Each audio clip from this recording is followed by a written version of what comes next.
PlayStation earlier. Yeah, sounds like Joel.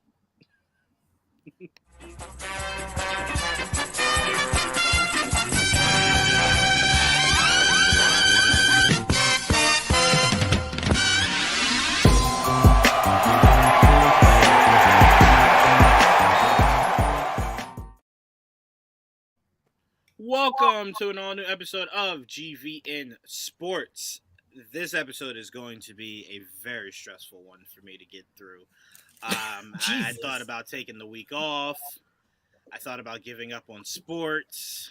I started watching tennis. Life's just been really confusing for me recently, guys. So, WNBA was on my television. Didn't even notice it yesterday, and I was just like, you know what? Maybe this is life. Maybe Asia Wilson was balling out. I mean, they were balling. And look, now ESPN, you're not slick. I see what you were doing when you gave us that wide pan of how packed it was in there. I feel you. I will add though, that is their finals. It's expected to be packed. I want you to show me when they play in a regular season game on a random Tuesday night how packed them stadiums look. They be and then balling that's though. I can go, well. And to be fair, most of the playoff games been pretty packed though. They have. I mean, to me, I kind of feel like the name of WNBA is just getting bigger. You know what I'm saying? Which is good. I'm glad it is. I mean, it's awesome. I just hate that as it's getting bigger, everybody I knew is on their way out. I damn sure was watching just like, yeah, I ain't hear nobody talk about Maya Moore. Where's she at? Like, man. Where everybody go? Y'all just left me? Shit. All right. Well, I don't know none of these new people. Whatever.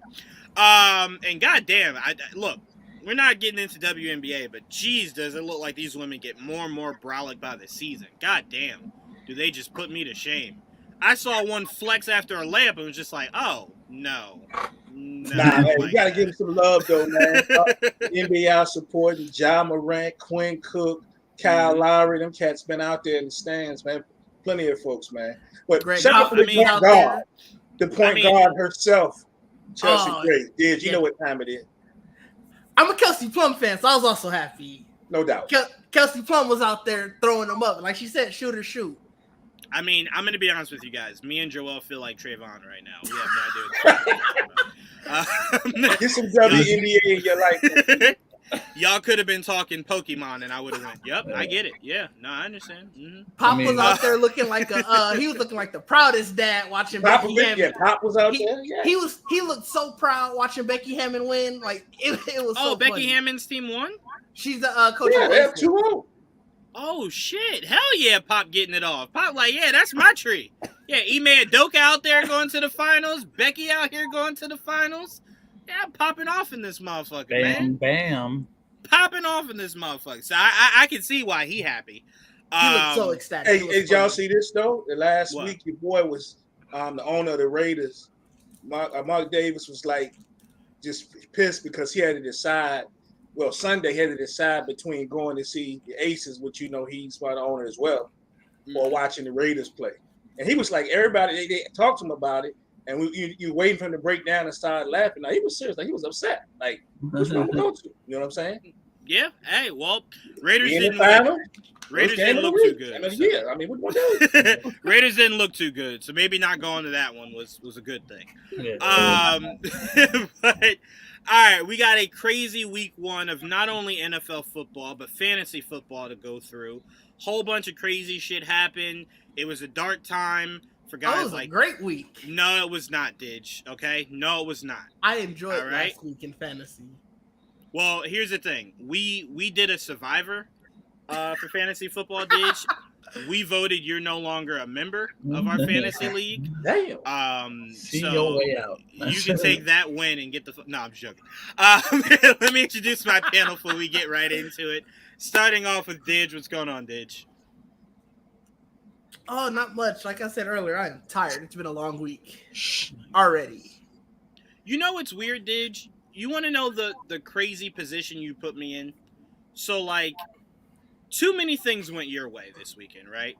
You won in fantasy football. Baker Mayfield suffered the only loss he'll have all year this year, right? So part of me was like, nah, New England can't win. You can't have everything, right? You can't have everything. So you had me rooting against New England in certain points just to prevent you from fully being happy. You know what I'm saying? Do you get the position you put me in?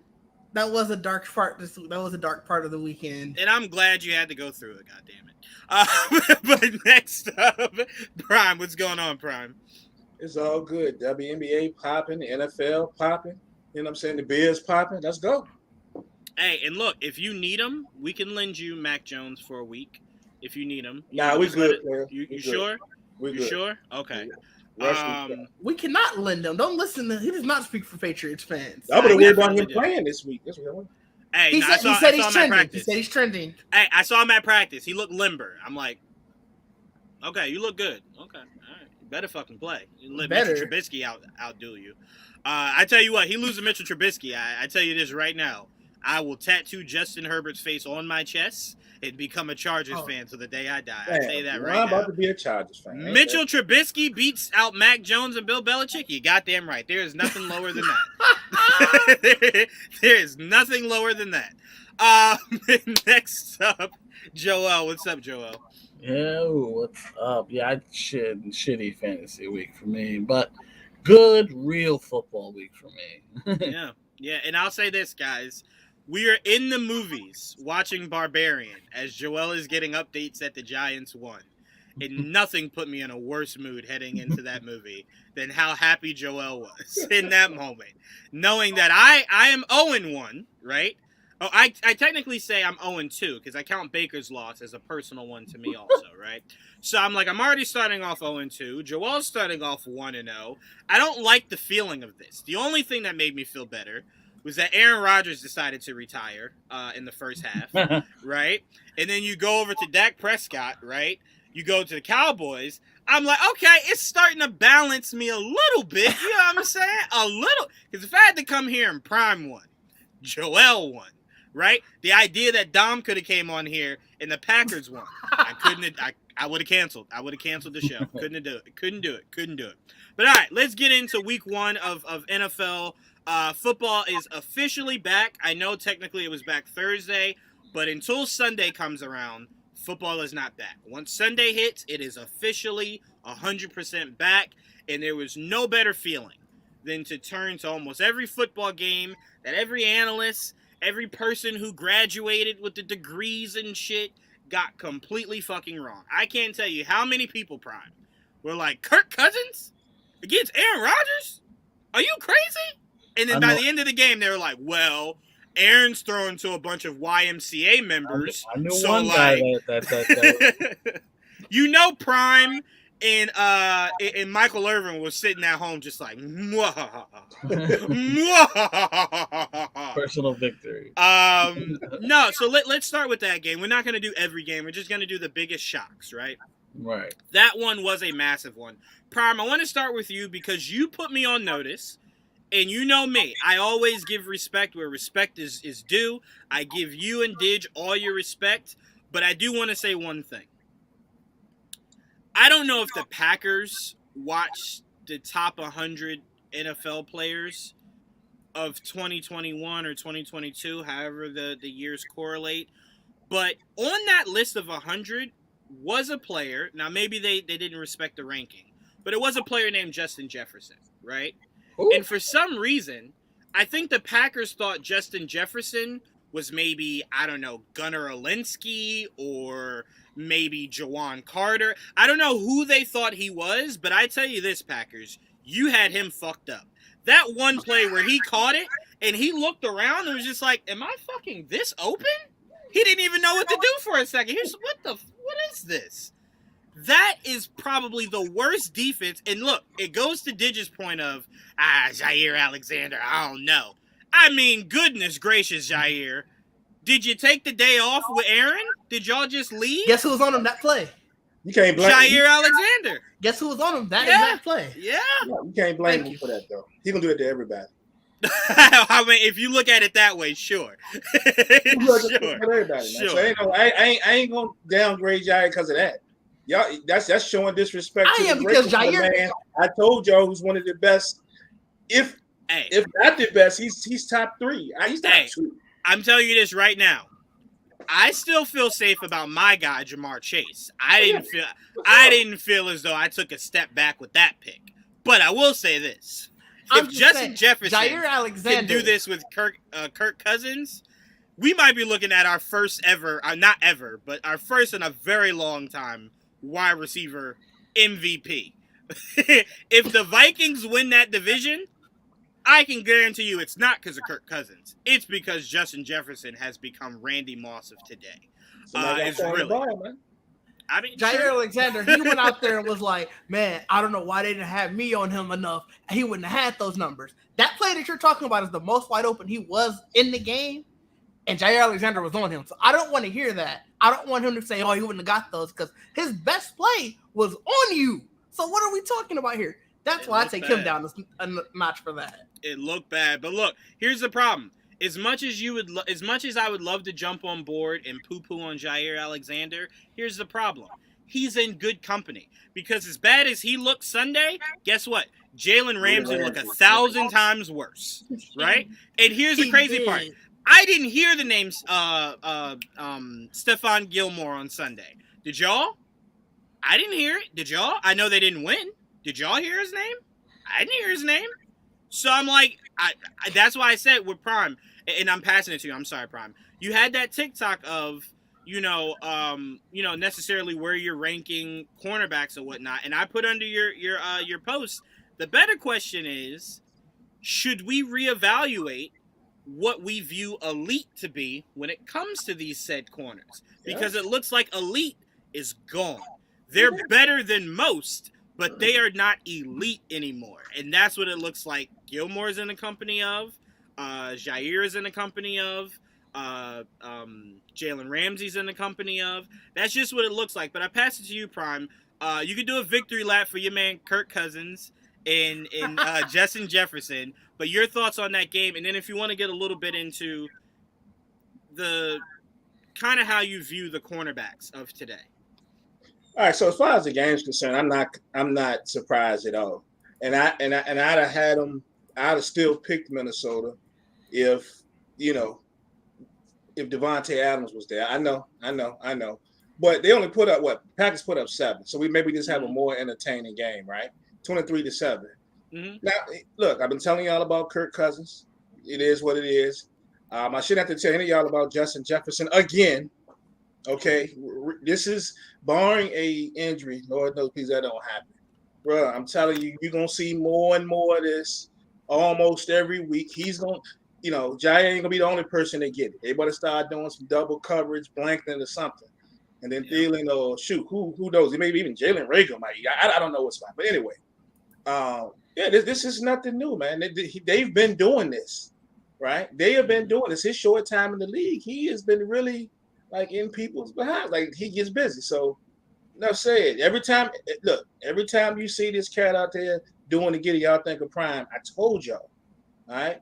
So, but off of that. But and I also picked Minnesota to win in the 2 pools that I play every week. So that ain't a thing, right? As far as the corner situation, look, that's my favorite position, period. Mm-hmm. During my days playing football, I played offense and defense. I was a receiver and I was a corner. Corner is my favorite position. It's my favorite. That's the thing I watch the most when I'm watching the game, But how we reevaluate it, I think people put a lot of people too high as it is. Look, I'm going to put it out there right now. I'm going to break it so it's forever broken. There's only one prime time, Deion Sanders. Mm-hmm. One. I don't want to hear all this mess about Revis Island. Revis was very good.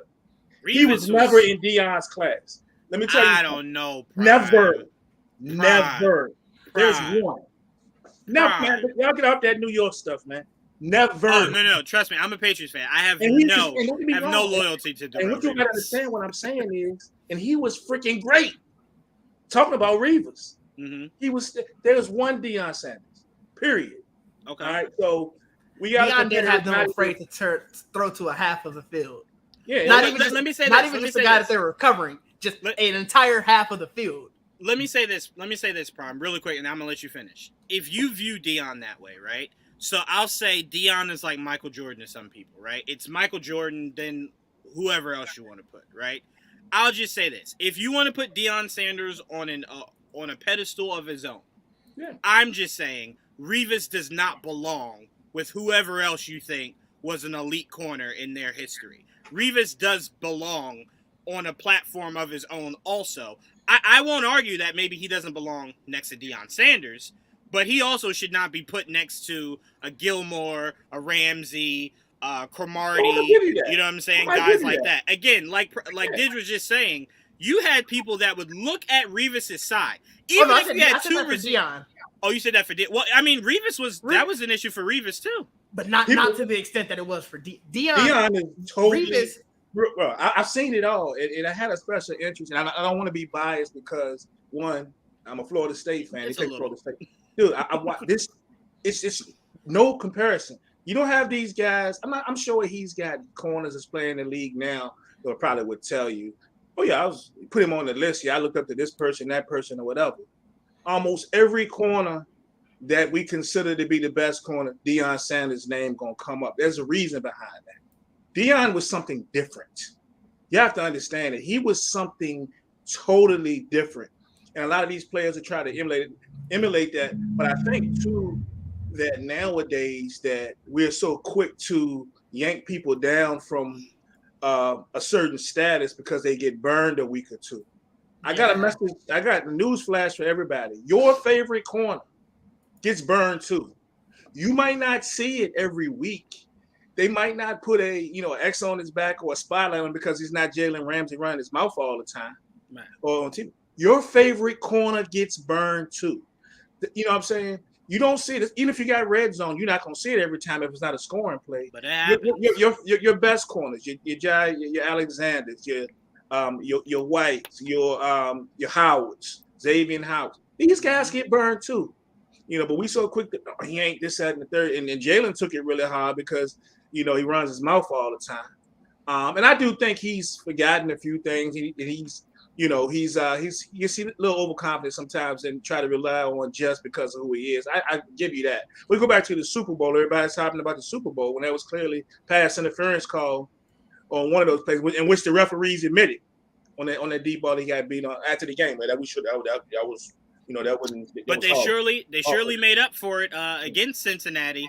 And that goal line stand, they definitely made up for it there. But go ahead. I'm sorry. Go ahead. At the end of the day, your favorite corner gets burned too. So, but yeah, we put Deion up on the pedestal that he should be, and all of a sudden he's the benchmark. They need to get away from that. I'm not saying they would never ever be. In today's game, they probably weren't the way they call it now. You know what I'm saying? But Deion is by himself, and I say that, and that's no disrespect to Revis. Revis was freaking great, man. But we just got to get away from that, man. We got to get away from that. We got to get away from thinking it's because somebody get burned a couple of times or a few times during the season they ain't a lead no more. So let me ask you before I pass this to Joel, what is it about Deion Sanders that makes him the greatest DB of all time? Is it his longevity? Because I'm sure. Yeah, you too. I've seen it all. You go find me a Revis or anybody else. Even the people I love and respect, the Charles Woodsons and all these, find me a highlight tape of that's better than Deion's in the pros alone, right? If you want to talk about somebody talking the talk, right, and backing it up, that's your guy. I mean, that is your guy.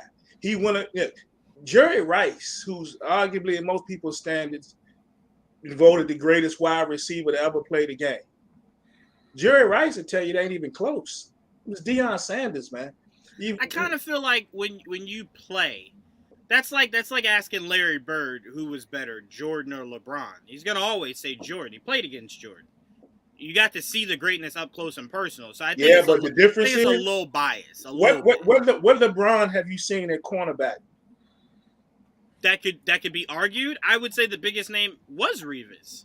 That could be again. That was the narrative of being argued. Because again, there are people that think they brought up Revis Island just because of Deion. Period. You know what I'm saying about him covering the rest of everything that wasn't covered by water. He covered the rest. Right. On Earth. They brought that up because there was a time period that he was that dude. A very long time period. almost It his wasn't pretty as much long his as entire Dion's. career. No. That's what I'm saying. Hold on, hear me out.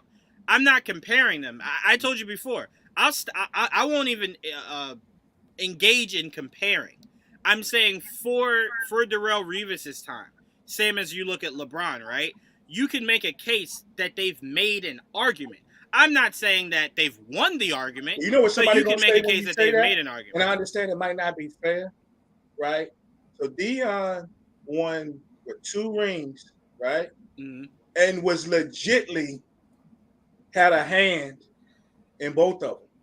Yeah, Like, 100%. he wasn't just along for the ride. 100%. Reeves can't say that. This guy. No.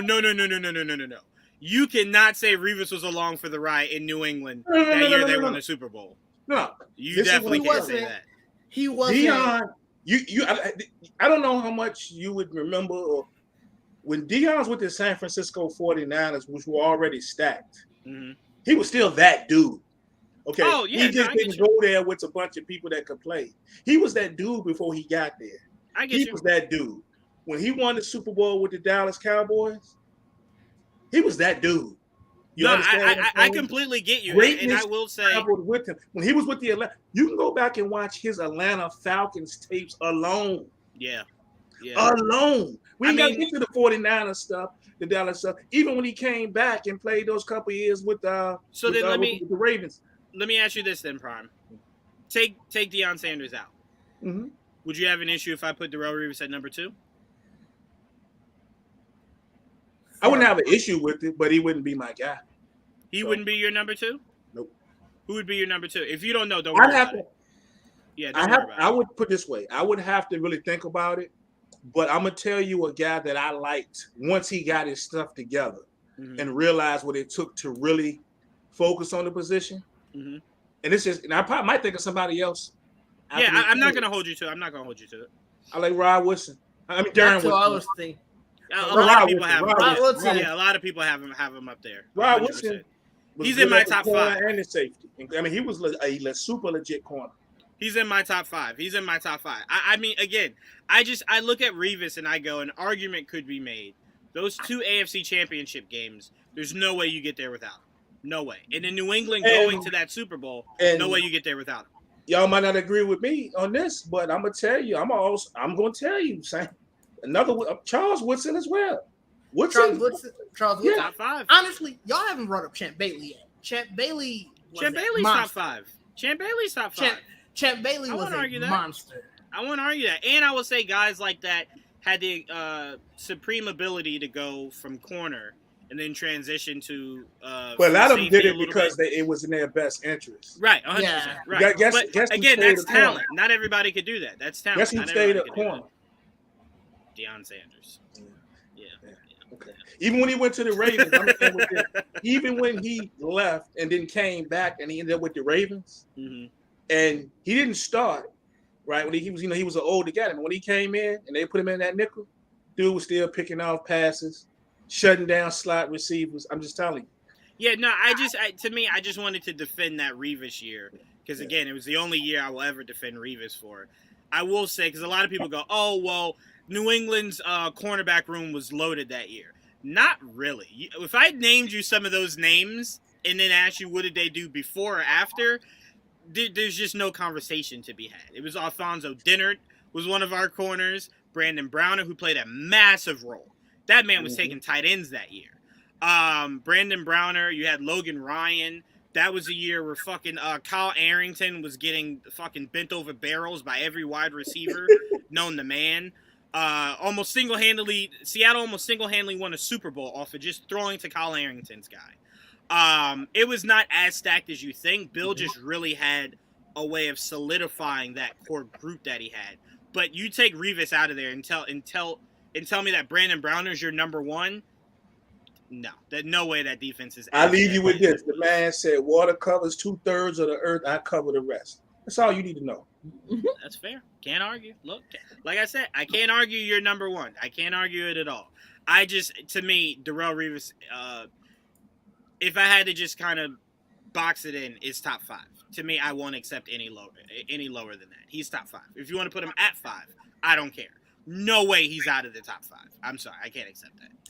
There was just no better corner in the league from the year he was drafted to probably the year after his year in New England, where he went back to the Jets. I don't know if there was a better corner in the league. I don't know that. And Didge, that was Champ Bailey on his way out, so I don't count that against Champ Bailey at all. That was him on his way out. So that's why I say that. That Tampa year wasn't amazing by him, by the way. It wasn't even good by him at all. That's why he went to New England and then got that rep back up. But that's what I'm saying. I don't know if you can say best from rookie to New England year, because that Tampa year, even that last Jets year, he started declining. You knew he was on the decline. But when did he get drafted? 2007, and I probably wouldn't call him the best until 2009, 2010, because he wasn't the best until Champ Bailey left. And that was about 2009, 2010. But then you're talking about this longevity. That's a 3 to 4 year run. That's not no. I didn't say. Your point. You were saying earlier that he was the best for such a long time. But when we look at it, it's really a 3 to 4 year run. Jalen Ramsey was probably the best corner for like 3 to 4 years. It's not that long, which is why it looks great until you really look at it. I don't know if I give Jalen Ramsey that long either, because Gilmore was right there, literally right in the middle of that. That AFC Championship game where Jalen Ramsey lost to New England, that was Gilmore's ascension. So I would give him a good 2 years. A good 2 years of being the number one corner. Let's put the difference. 2 to 3 years then. Okay, cool. I'm with you there. But even still, that's about the same amount of time that we're talking. But how many DBs can you name? And again, I'm putting you on the spot, so I'm not holding you to it. But how many DBs really had a Deion Sanders longevity? Like Champ Bailey. I was going to say Champ Bailey for the majority of his career was probably the best cornerback in the league. Maybe not, because Charles Woodson's also around during that time. I was going to say, hold on, wait a minute. He's in the league for a long time. I forgot how long Charles Woodson was around. Because I was going to, my next statement was going to be Charles Woodson was. But see, all three of those, they overlap so much that it's tough. That's fair. All right, Joel. So to get us back in today's NFL, Vikings and Packers. Were you shocked that the Packers, essentially to a degree, got handled by the Vikings? Yes, because I expect better from Rodgers. Mm-hmm. But it's not, again, we already knew going in. It's not like he had the best weapons going in, but that's usually not an issue, even with normally, you know what I mean? So, yeah, I would say that the fact that they got handled the way they did and he played as bad as he did was a little shocking. I was already prepared for the rise of the Vikings through Prime. If it wasn't for that, I may be a little more surprised by them. But I already knew ahead of time, expect a whooping. So I was like, all right, cool. No, go ahead, Didge. I'm sorry. Go ahead. I don't know if I would call it handled. It was just because it very easily could have went the other way around. First play from scrimmage for Green Bay was a 75-yard bomb that a rookie dropped. They got to the Minnesota one on one of the other drives that should have been another touchdown. At the very least, should have been another field goal. If we're looking at anything, they left 10 to 14 points off the board. Don't disagree. Here's the problem. If you told me that Trevor Lawrence was in this game, right, and had this same kind of game, I would go, he's young. I get it. No problem. Can't even put that on him. Aaron Rodgers not finding a way to win is unacceptable. Because that doesn't mean handled. Handled would be they had no shot. They were just out of it completely. They were literally a couple of missed plays away from this being a completely different story. So handled, but I can't.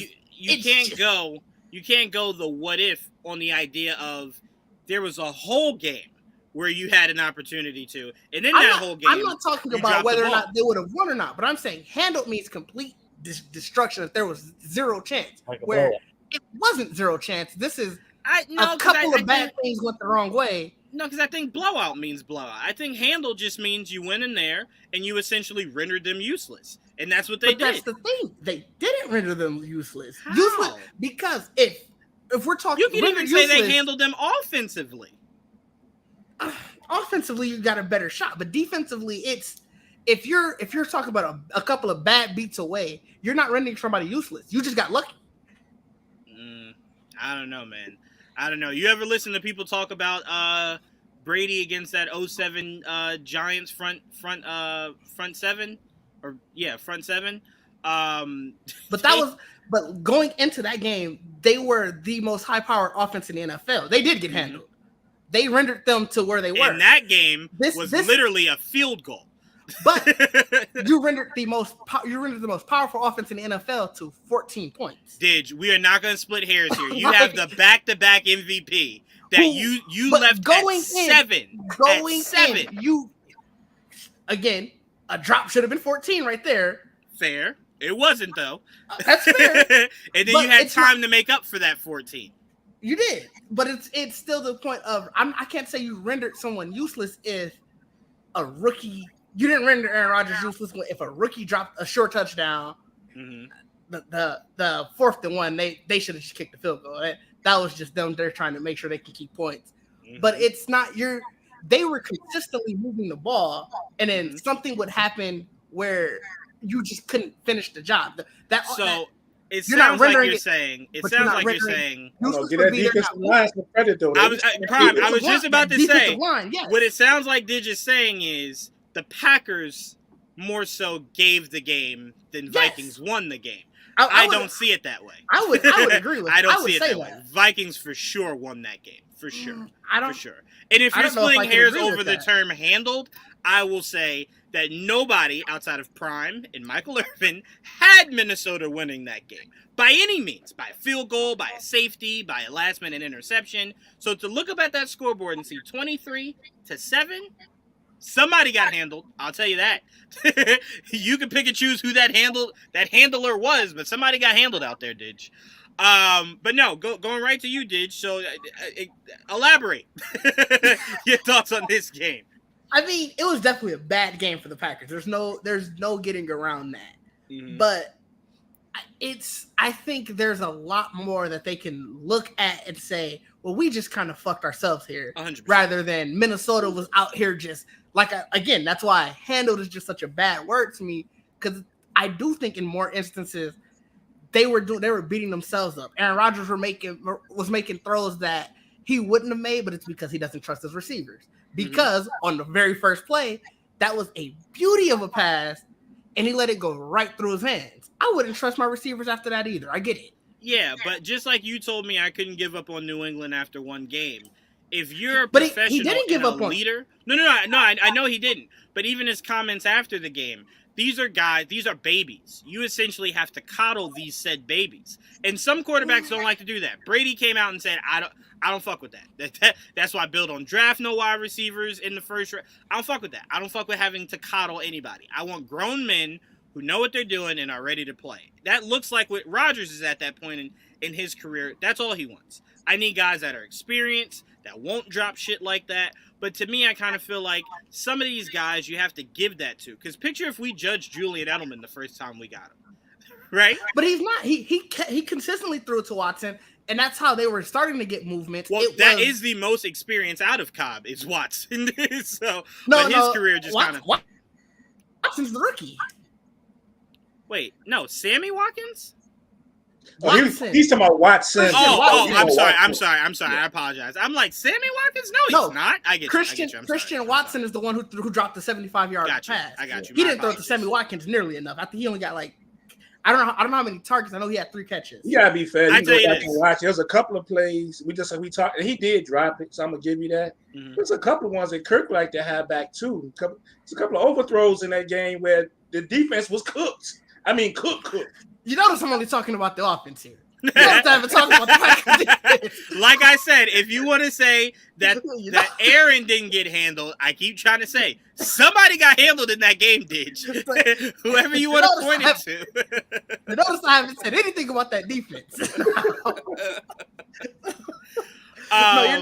No, go ahead, Didge. I'm sorry. No, I was gonna say no. You're not wrong. The defense it was weird because everyone was talking about how much this defense was going to be so reloaded. Right. Week one. It's week one. It is also week one. It is also week one. It is week one. But it's week one overreactions. That's what it always is in week one. You overreact. And Didge, because I thought of you once it happened. I know how much you love your stats. This was Aaron Rodgers' first interception to the NFC since 2019. Since 2019, bro. Do you know how insane? Do you know how trash your division has to be? That you went years without throwing an interception? That shit's crazy, bro. What? Goodness gracious, man. Wow. When I heard that stat, I'm like, they're making that shit up. And I'm like, no, they're serious? What? What are you doing? When I saw it, I was like, yeah, that sounds about right. This is like he only averages like 4 years. So that's about right. He skips all his division and throws him outside of his division. Yeah, it makes all the sense in the world. It was a bad game. Like I said, especially for the defense. I think the offense has a lot more that they could look at and say, you know what, we fucked up here, we fucked up there. Let's be better at this. And Rodgers does need to work with those receivers because he's not going to get the trust of them. And I get it. Cobb is going to be his safety blanket, but the man's not getting any younger. I tell you what, the first thing the Packers need to be doing today is surveying the NFL as these next few weeks go by, looking for a disgruntled wide receiver and telling them just name your price. Name your fucking price. Take whoever you want, not name Aaron Rodgers, and I'll give them to you so I can have better talent. You can't give up those running backs. You can't give up Dillon or Jones either. I mean, shit. Well, you better tell Dillon and Jones to start going wide out in some of these motherfuckers. No, because that running attack. I don't know how many. I think they were close to 100. They were getting some success. They were right at about 100. Yeah, they were getting some success running the ball. It's just when you try to set up a play action, who can you throw it to? Right. I'll say this. Here's why one of them running backs might have to go, right? Is because once you get to the playoffs, let's say the Packers make the playoffs, right? We all assume they will, right? Well, maybe not prime. Once you get to the playoffs, guess what? All the best DBs in the NFC are now in one spot, right? So you're now talking about receivers who can't get open against moderate DBs. And now you're facing the best of the best DBs. What are you going to do then? Unless these kids mature throughout the year, which is possible. We've seen it happen. Yeah. You got to go. You better hope Odell did something. Odell sounded like he going to Buffalo. That's the last tweet I saw. Odell might be the NFL's Kevin Durant. That motherfucker legit looked a winner right in the eyes and said, well, them. Like, damn, man. Like, what? You blame him? Yes. Yeah, hell yes, I can. Hell yes, I can. That man was all Rams this, Ram that, and he was just like, ooh, Bills. Then that Buffalo defense showed up in LA, and he was like, they're looking pretty good. Yeah, he like, I don't know if I want them hitting me. So, but to be fair, but that statement is, the Rams, he went to the Rams, and they won it. Yeah. So he won't chasing them. Oh, y'all won it. I'm going. So. No, right. And the Bills haven't won anything yet. That is true. He would have a shot to get in there this year at some point. Yeah, and they make the run. So that is true. We gotta be fair to OBJ. That is true. I'm just saying, his eyes lit up the same way Durant's did when they were like, I can go to Golden State? Where do I sign? It's like, but you won't make as much money. Money? Give a fuck about that. Let's go. Let's get out of here. All right, let's move on to this next game. We can just get right through this. Yep. We don't even have to take our time breaking down this next game. We can rush right through it. Joel, I'll start with you. A team in New York. That's was it? Giants? Oh, Giants. Giants won a game. We can just get right through that. That was nothing to really talk about. I'll let you get 2 seconds off. I'm just joking, Joel. I love your head coach, man. I became a fan of his after that game. I don't know. There's just something with me in seeing a coach get that excited. I know people are like, it's only one game, but guess what? For a lot of Giant fans, it's like, hey, bro, we could have started off 0-1. Like 1-0 look good. We can hold on to that for a week. You know what I'm saying? So for me, I love that because to me, I think that just it just sends a wave to the players. Like, this is our guy. He's fighting with us. This is our guy. And a bold call towards the end of that game. Very bold call. Very bold. So, Joel, I want to ask you two questions. Your thoughts on the Giants win, but also I want you to put because you're very good at doing this. I want you to put your analyst hat on. Is this a phenomenal game by the Giants, which it could be a recipe of more things to come, or is this kind of the writing on the wall that Tennessee had that great rise to the top, but they are now flooding back down? How do you view it on both ends? That's hard to say because I don't want to disrespect Tennessee, considering it's one game. You don't know if it's like how it's going to play out the rest of the season. Yes, they're the conference. You know, they led the conference last year, right? AFC, they had the most wins. Yep. So I mean, it's a good win. It's more of a better win for us than it was for a loss for them. Though we were the massive underdogs going into it. We did our job. Now, they were beating our ass pretty good in the first half. You know, if anything, we didn't let them blow us out, which was what probably the positive going into that. So that was only 13-0 going into halftime. It sounds wild. Yeah. It was only 13-0, but we knew we had it. We knew we can get back. We had them right where they wanted them. Right. I left the house at right at the beginning of third quarter, just as soon as it started, because we had shit to do. But I know. I felt like I was giving you more updates than anything. You in fantasy is how Joel just Juwaan, they won, and I'm like, fuck you, movie. Like, I don't want to hear about this shit. Oh yeah, I was not expecting them to win, honestly.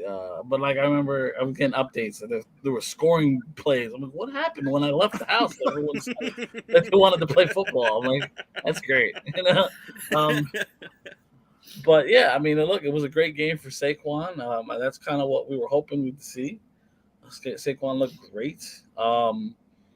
Our offensive line started off really shaky. They allowed like 7 sacks in the first half, I think it was. Oh, bad to start. They eventually played better. But yeah, it was pretty bad to start. And the offense looked a little shaky too to start.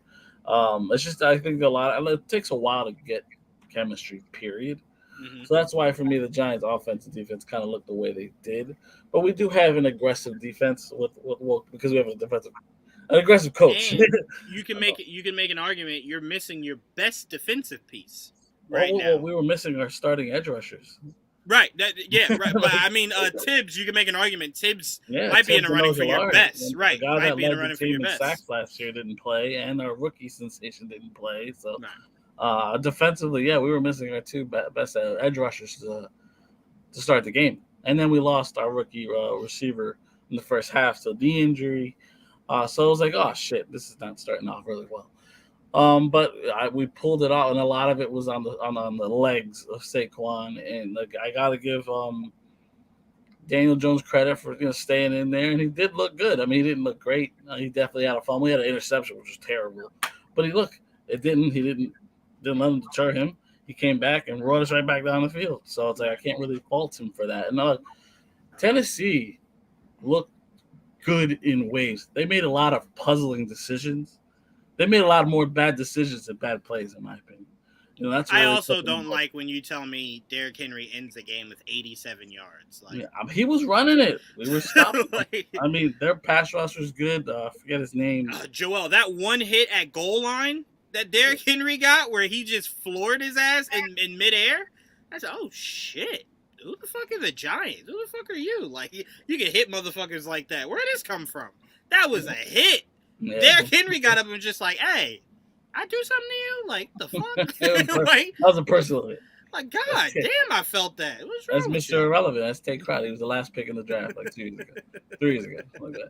Yeah, he playing like he taking that chip he's on the his main shoulder. guy in the middle now, in the middle linebacker. Oh, yeah, because Blake got dropped. Blake's gone. They basically took his spot right there. I mean, they were playing together, but now it's Calitro and Crowder. I'm like, okay, whatever.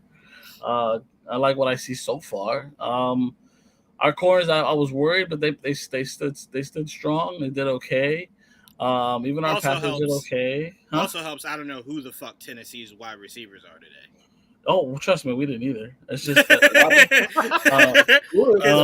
I tell you I blinked watching some of that game. I blinked and I was just like, am I watching I'm watching Green Bay or Tennessee.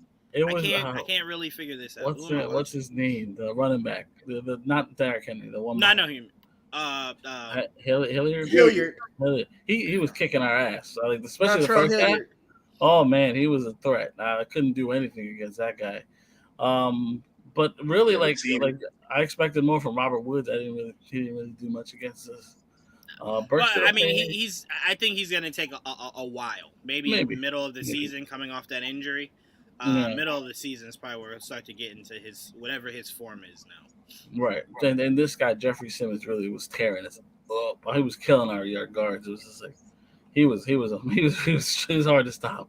And in the beginning, Bud Dupree was a massive problem. Eventually, we figured him out, but Bud Dupree was a pain in the ass to start the game. But overall, I don't know how we managed it, but we did. And he went in. It really came down to him taking a chance on that 2-point play and saying, "Hey, we're gonna go for it. If it doesn't work, we're gonna lose anyway." So he went for it. It worked out, and then they had a chance to win the game. Tennessee could have won it with a field goal. Yeah. And Randy Bullock missed it. That's all it comes down to.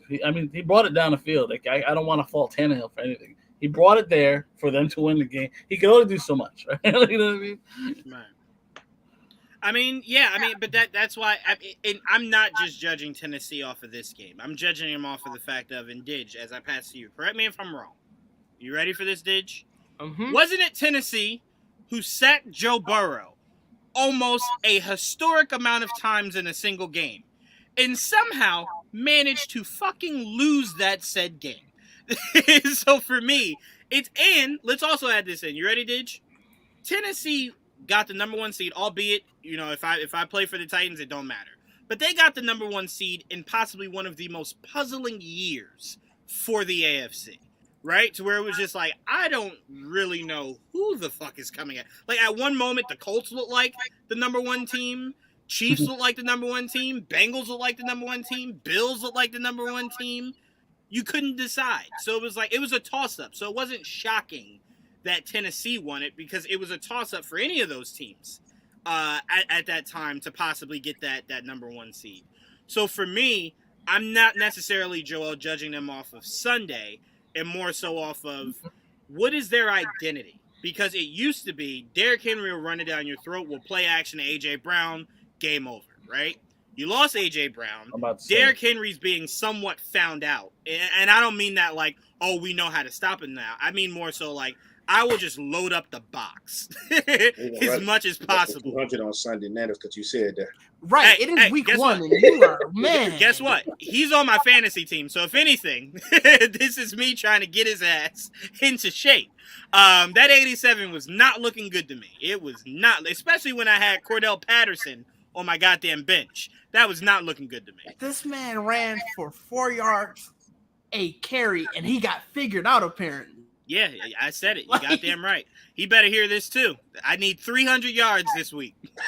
300. Jesus. Insane. But no, so Didge, I'll go to you. Obviously, you're not a fan of Tennessee or the Giants. So I'll ask you the same thing I asked Joel.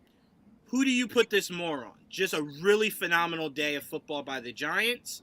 Or is Tennessee kind of seeming like they're losing what their true identity used to be, and now they're trying to figure it out more so on the fly? No, I think this is all in the Giants. I mean, okay.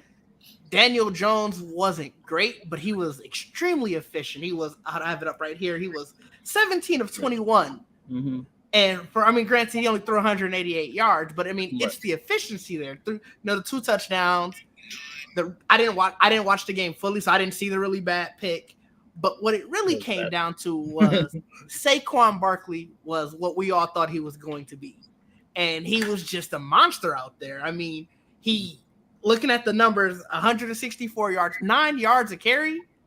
9 yards a carry. I want to shout out to my line. They weren't good all game, but they're better running blockers than pass blockers. I'll say that much so far, at least. So it's just I think they did what we didn't think that they would do. Mm-hmm. And granted, it is only week 1. We got to keep reminding ourselves that. But if they're did the Giants stop you, Didge? Say it again. You went out for a second. Oh, I said if they're doing they're doing this throughout the rest of the year, they may win more than that 6 games than we all predicted. Did I say 6 games? We all said 6 games. Did we? I don't know if I was on that boat. Got about right. I always I'm pick the pretty sure- Giants to make the playoffs, so I don't know if I was on that boat. I don't know if That's I was all on it- that I know for sure you didn't pick them to go to no damn playoffs. Like, I usually do. That is usually my gimmick of how I make sure they don't make it. Is that I you try to overhype them? I do every year. Every year I've known Joel, I've done that. No, but I mean, to me, I believe overreactions are important. You know, because for some people, if you feel set enough in what you say, it's the fun of seeing if it actually holds, or if that team, you know, over exceeds what your expectations were, right? To where you're like, oh, they're not going to make the playoffs and then win the Super Bowl. You know what I'm saying? So for me, I don't think, like, I wouldn't say, like, oh, Tennessee's season is over, right? It's way too early to say crazy shit like that. But I don't think it's too early to address that there are problems that they need to address. One of them being they do not seem like they understand they lost A.J. Brown. I don't know if it's maybe they forgot the Eagles game was going on around the same time where he was putting up crazy-ass numbers in that game. Man, I don't know what it was, but they were forgetting that they don't have A.J. Brown is what I think was happening a lot of that game. But I do side with you, Didge, in the idea of maybe we do need to put a little bit more respect on the Giants' name. You know, could be a thing. Never know. No, Joel, I didn't say it. The word maybe was right in front. I just want that to be known. Yeah, at the end of the day, it is still fuck the Giants, but you know. I mean, every day of my life, Didge. I might even get it tattooed. Might even be my firstborn's name. Fuck the Giants, Carter. But Brian, as I pass it to you, how did you see this game? And I know this might be a little biased for you to talk about, being there in your division.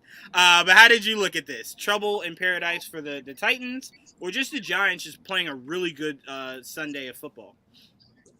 Too early for me to tell, but from what I could see, I was at for the 1 o'clocks, I went to a sports bar. So it was one of the games. I was sitting in a spot where I could see 6 games, I think, were right in front of me. That was one of the games. So, but I got to see a lot of it, and I was impressed by the aggressiveness of the Giants. And Tennessee did kind of look like they were trying to figure out some things, right? One thing I did call before this game, and I was just, I was just taking my shot and being source. I almost got the argument on the show in the morning, but I was like, I told him, I said, yeah, Saquon gonna outrush the King today. Well, arrested, we got into it, but everybody was tripping. But anyway, and during it ain't happened. So, of course, when I reminded him later, and later on my page, he was a little upset. So he didn't speak to me the rest of the day. He didn't respond no text. Hey, he couldn't have been too upset. The Eagles put up a transcendent ass game. They almost lost, but they put up a transcendent game. Yeah, that's throwing and receiving. Well, he was making a lot of noise earlier. He's kind of quiet later, but I mean, because the Lions are just like, we're here, and I was watching that game just like, I'm sorry. How are you here? What are the Eagles not doing? Is the question. Yeah, but they the one thing I liked what the Giants did, of course, like I say, Saquon was having a monstrous game, but I do think the recipe for success for him is kind of what we saw, and Daniel Jones went through 21 passes. Mm-hmm. I'm thinking if you can keep him under 30. In that 30 or under mark, I think that's a recipe for success for them because they're gonna play tough. So you gotta play some games close to the vest, play a little ball control, limit his mistakes, continue to mix in a little play action or something so he can take off with his legs. I think it's good. I will say, I think what the Giants head coach needs to look at is motivation, right? As far as what his team is constructed right now.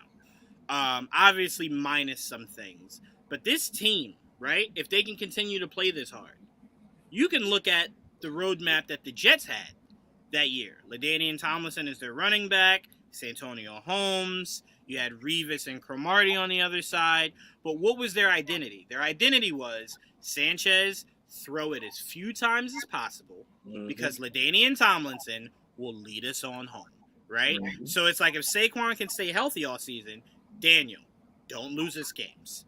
Hand it to Saquon, pitch it to Saquon, let him carry us on home. And then your defense just, again, play like you did Sunday. It's really all I can say. Play like you did Sunday. You'll be fine. You'll be fine.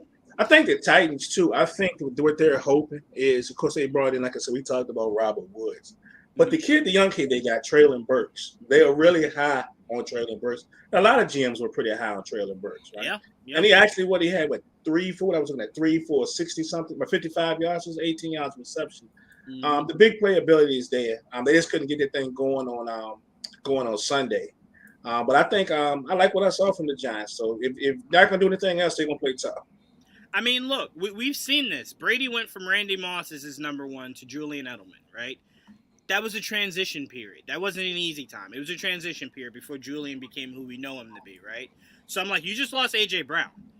That's going to be a transition period. And it has nothing to do with Burks, whether or not he will or will not be what you need him to be. It has more to do with that is a very massive player you let go that you now have to compensate for. You know what I'm saying? And that's where it seems to be their struggles, just like, for example, and again, I know the way he played Sunday doesn't really help the point I'm making, but you lost Odell, you lost Robert Woods. You thought Allen Robinson was enough to make up for those two. Man wasn't even looked at in that fucking Thursday night game. So it's like, it seems to be it's Cooper or we're dead, right? It's Cooper or that defense just wins us games. So I'm like, that's going to be a transition period, right? It's going to be a transition period. They got to figure it out. Hopefully they can. Hopefully Tennessee can. I'm a big Mike Vrabel guy. I mean, it's fuck him while he's coaching Tennessee, but I will forever love that guy, right? So I wish success for him, but it does seem like they're lacking in identity, and I think it's because play action was so important to what they did, and you now don't have that security blanket anymore. So it's a transition period. So like you said, no need to overreact, but there is a need to pay attention to this going forward. All right, Didge, I'm passing this to you. I have no words to say. I'm fucking disgusted. I gave up. I know it's contradicting everything. I literally just said, fuck New England. They're done. Not making the playoffs. Sell the team. Let some town that doesn't have a team become the Patriots. I'm done with them. Your thoughts, Didge, on New England. Now, Didge, can I ask you this? Is it okay to say this? New England being handled by the Miami Dolphins. Is that fair to say? Can I do that one? Oh boy, it was an ugly game. Okay, boy, all right. Oh boy, was it an ugly game. And what's interesting is it didn't start off as ugly as it got in the second half, because up until really right before the half, right. I mean, granted, Miami had the 2 field goals, but it's like it was like, yeah, we weren't doing anything, but Miami wasn't doing much. And then Tua got that pass. I think it was 45, 46 yard touchdown pass. Yep. And then that was it. It seemed like that just sort of broke their spirit, because after that, then it was just like, well, you're not even trying anymore. I mean, Matt Jones, he didn't look great.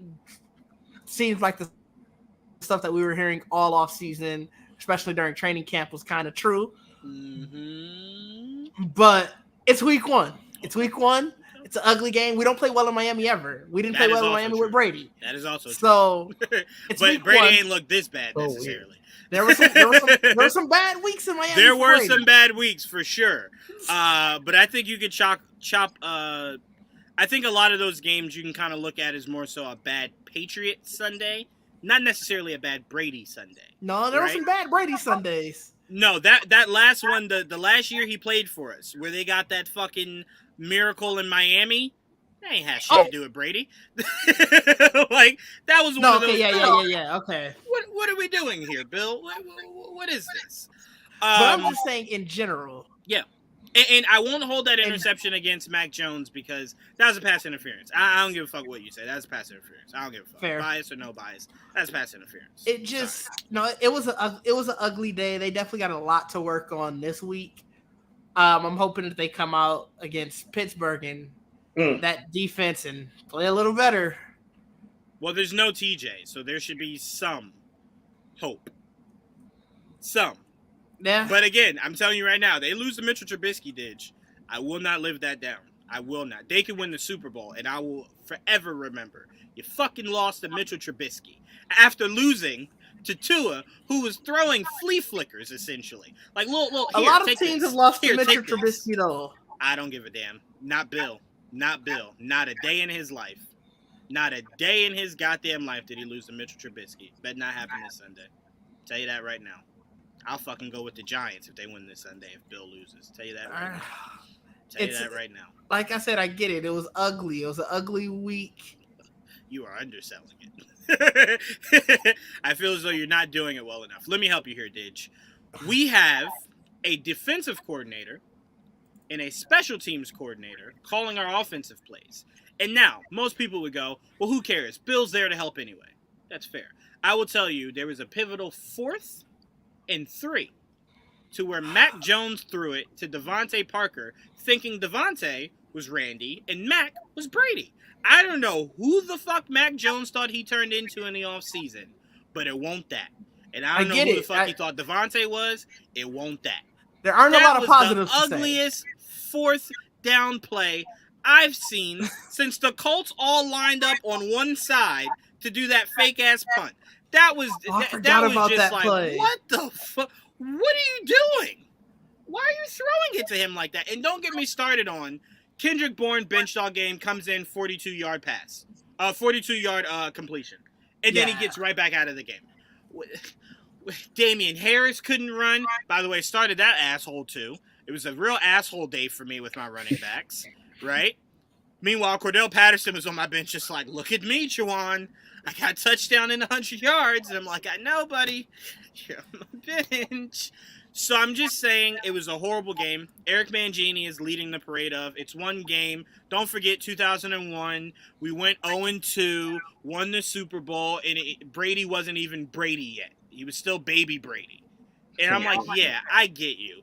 But I just don't remember the team. Was also elite. Was elite. But here's the crazy part, Didge. I don't know if this defense is that defense. But here's the crazy part. I think our defense was the only thing I could hang my hat on. Jonathan Jones played pretty well on Tyreek Hill whenever he guarded him. The rookie almost had that interception that he dropped on Tyreek Hill. Juwaan, I think, is leading with quarterback pressures or something. There's some stat that Judaan's leading with, obviously, after this 1 week. So I'm like, there were parts of this defense, or this game, I'm sorry, that I look at, I'm like, I could hang my hat on that. The problem is, I don't know if y'all know this. I've never seen in the past 5 to 10 years a team win a football game 3-0, right? So it's like, you're going to need to score points. They only scored 1. That's a fucking problem, right? That's a real big problem. I'm not looking at it as just week 1 because all the problems they said Mac Jones was facing in training camp and preseason, we saw that in full fucking effect week 1. Full effect. I got a serious problem with it. I don't know what the hell to do, Didge. Your explanation was just oof. It was oof. Yikes. It wasn't. There weren't a lot. There weren't a lot to hang your hat on. It's week 1. I'm holding it at that. I mean, lots of teams had ugly week 1s. Mm-hmm. I'm also coming from the state where week 1 last year for the Packers was a complete clusterfuck, and look what they did. So it's hard for me to not have hope after a week 1 because it's like a team can easily turn it around after one bad game, and it was in Miami where we just never do good. So while like I said, there's not a lot of positives. The defense, while they looked pretty okay. Mm-hmm. I can't even call it a full positive because I don't trust Tua. So it's like, sure, you look pretty good, but it was against Tua. I don't either, but they were missing their best corner, right? Fair. They were missing their best corner, so that defense is going to get better. And here's the one thing that keeps me up at night, Didge. We didn't beat Miami at all last year, in Miami or out of Miami. That is true. So New England is starting to look like what ESPN predicted in the offseason, that they'd be the 3rd best team in their division. And remember, we laughed at that. Miami's better than us. The fuck do you think happened here? I still don't think it's looking like it. It's not. It's week 1. Okay. I don't care what happened last year. Last year, that was a whole different team. I don't care what happened last year. The team looked better than they did this week 1. week It one was here. week one. Like I get it. I mean, Okay. like I said, you are very dramatic. I understand. I'm just saying. You When are. we get to week 4, I tell you what, Didge, will you side with me if they lose Sunday? Or will you still say it's too early? We'll see how they look on Sunday. Who y'all play Sunday? Pittsburgh. Yeah. And by the way, who is that Johnson kid in Pittsburgh? Deontay, the receiver. Deontay Johnson. I don't know who the fuck he is or what nerve he has to be that fucking good. But sir, how dare you? How fucking dare you be that goddamn good? I mean, Lord. I had no idea who would step up for that team when he holds on to the football, he's pretty good. Yes, when he does hold on to the football, yes. Absolutely. Last year. Yeah. I tell you what, by the though. way, Juwaan, to your point of we started 2-4 last year. Just for a heads up. So, but again, Didge, you remember last year a lot of those games were extremely close. Like that Tampa Bay game, we should have won. If Nick Folk knew how to kick a fucking field goal, we would have won that one. We started 2-4. I'm just saying, this one was not close, Didge. At no point was this close. We still started 2-4. All right, I'm just saying. Okay, all right. I'm just saying the AFC also got better. There's a whole division with 4 teams in it that could make the playoffs. And you're saying, well, there's a shot. Not really. But Prime, how did you look at this New England game? Did you look at this as more of the Dolphins trending upward and New England trending downward, or just, one of those games where it's a division game, they're always usually this ugly? How did you view New England's week 1 performance? That's a tough one because they beat y'all now 4 times in a row, right? So they beat y'all 4 straight. I don't know, man. Like, because I was looking for improvement from both of the quarterbacks, right? What did y'all win? 10 games? Was it 10 games last year? Was it 11 or 10? I think it was 10. Yeah, 10 and 7. Okay. And but there were a lot of games that, I mean, you guys just didn't look good, and you still won them. To me, I think y'all played good defensively, but like Dave said, it was against Tua, but I don't know, man. It's just a funny game. I took more out of this game, to be honest with you, because I'm not going to lie, the game bored me to death. The game was boring as all outdoors, right? Amen. Amen. I was tripping more off of the Miami coach, Mike McDaniel, who does not look like a head football coach. Like, he looks like the stat guy. Yeah, he looks like a stat guy. He looks like the coach has that son. Well, I'm gonna give my son a job on the team. You mean like Bill? You mean like what Bill did with Steve? Yeah. And he's smart. I'm gonna put him in charge of stats. And it's funny because Mike McDaniel went to Yale, right? He's a Yale guy, so he knows something. And from the time they showed him getting out of his car on the pregame and walking in, I'm like, this dude, like, how can somebody even take him seriously? Like, he's, it's crazy. But the game just bored me to death. But I don't know what to take from either team, to be honest with you. I saw a lot of what I saw with you guys last year. The receivers, whereas I see some big play potential, I don't see consistent big play potential. Yep. I see Kendrick Bourne having a game here, or Jacoby having a game here, and then we don't hear from them. They look like those guys that you don't hear from a few weeks. That's what they look like on Sunday. Yep. But I don't know. Outside of being bored to death, it was hard for me really just to gauge anything from this game, other than I'll turn around and see what happens next week. You're not wrong, but also, because I know a lot of people are like, oh my God, the receivers can't get any separation. Like, oh my God. I will say, what makes it really hard to get open is when the whistle is blown 5 seconds after you hike it, because Mac Jones is already in the dirt. That kind of nullifies a lot. I'll be fair to him. I will be fair to him from week 1. I mean, they were playing one of the best set of corners. But remember, they were missing their star corner. Howard was out. True, but they got pretty good safety too, though. For damn sure, yeah. So I mean, I don't know. I will see what happens in week 2, but I was bored. That shit, the board defined me. I was offended when DirecTV went, do you want to keep this recording? Did you not watch what the fuck I watched? No, I don't want to keep this shit. Delete it. What's wrong with you? I almost sided with Didge. I almost sided that they lost the NFL package because of that stupid ass question. That's just like when you watching Netflix and something get real good and they interrupt you. Are you still watching? Bitch, yes. I would have turned it off if I wasn't. Just fucking ask me that You stupid ass still question. enjoying this show? Yeah, okay. I'm 8 episodes in. Yes. That isn't Hulu. Hulu gives you no. Hulu doesn't care.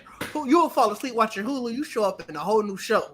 Hulu will be like, welcome to season 17 of Game of Thrones. You're like, I'm sorry, I was watching cartoons. Where the fuck did you spin off to? You didn't. Then I ended up here. Right. Hulu does not care. Yo, Hulu would do that. You're in season 1, episode 1, right? You fall asleep.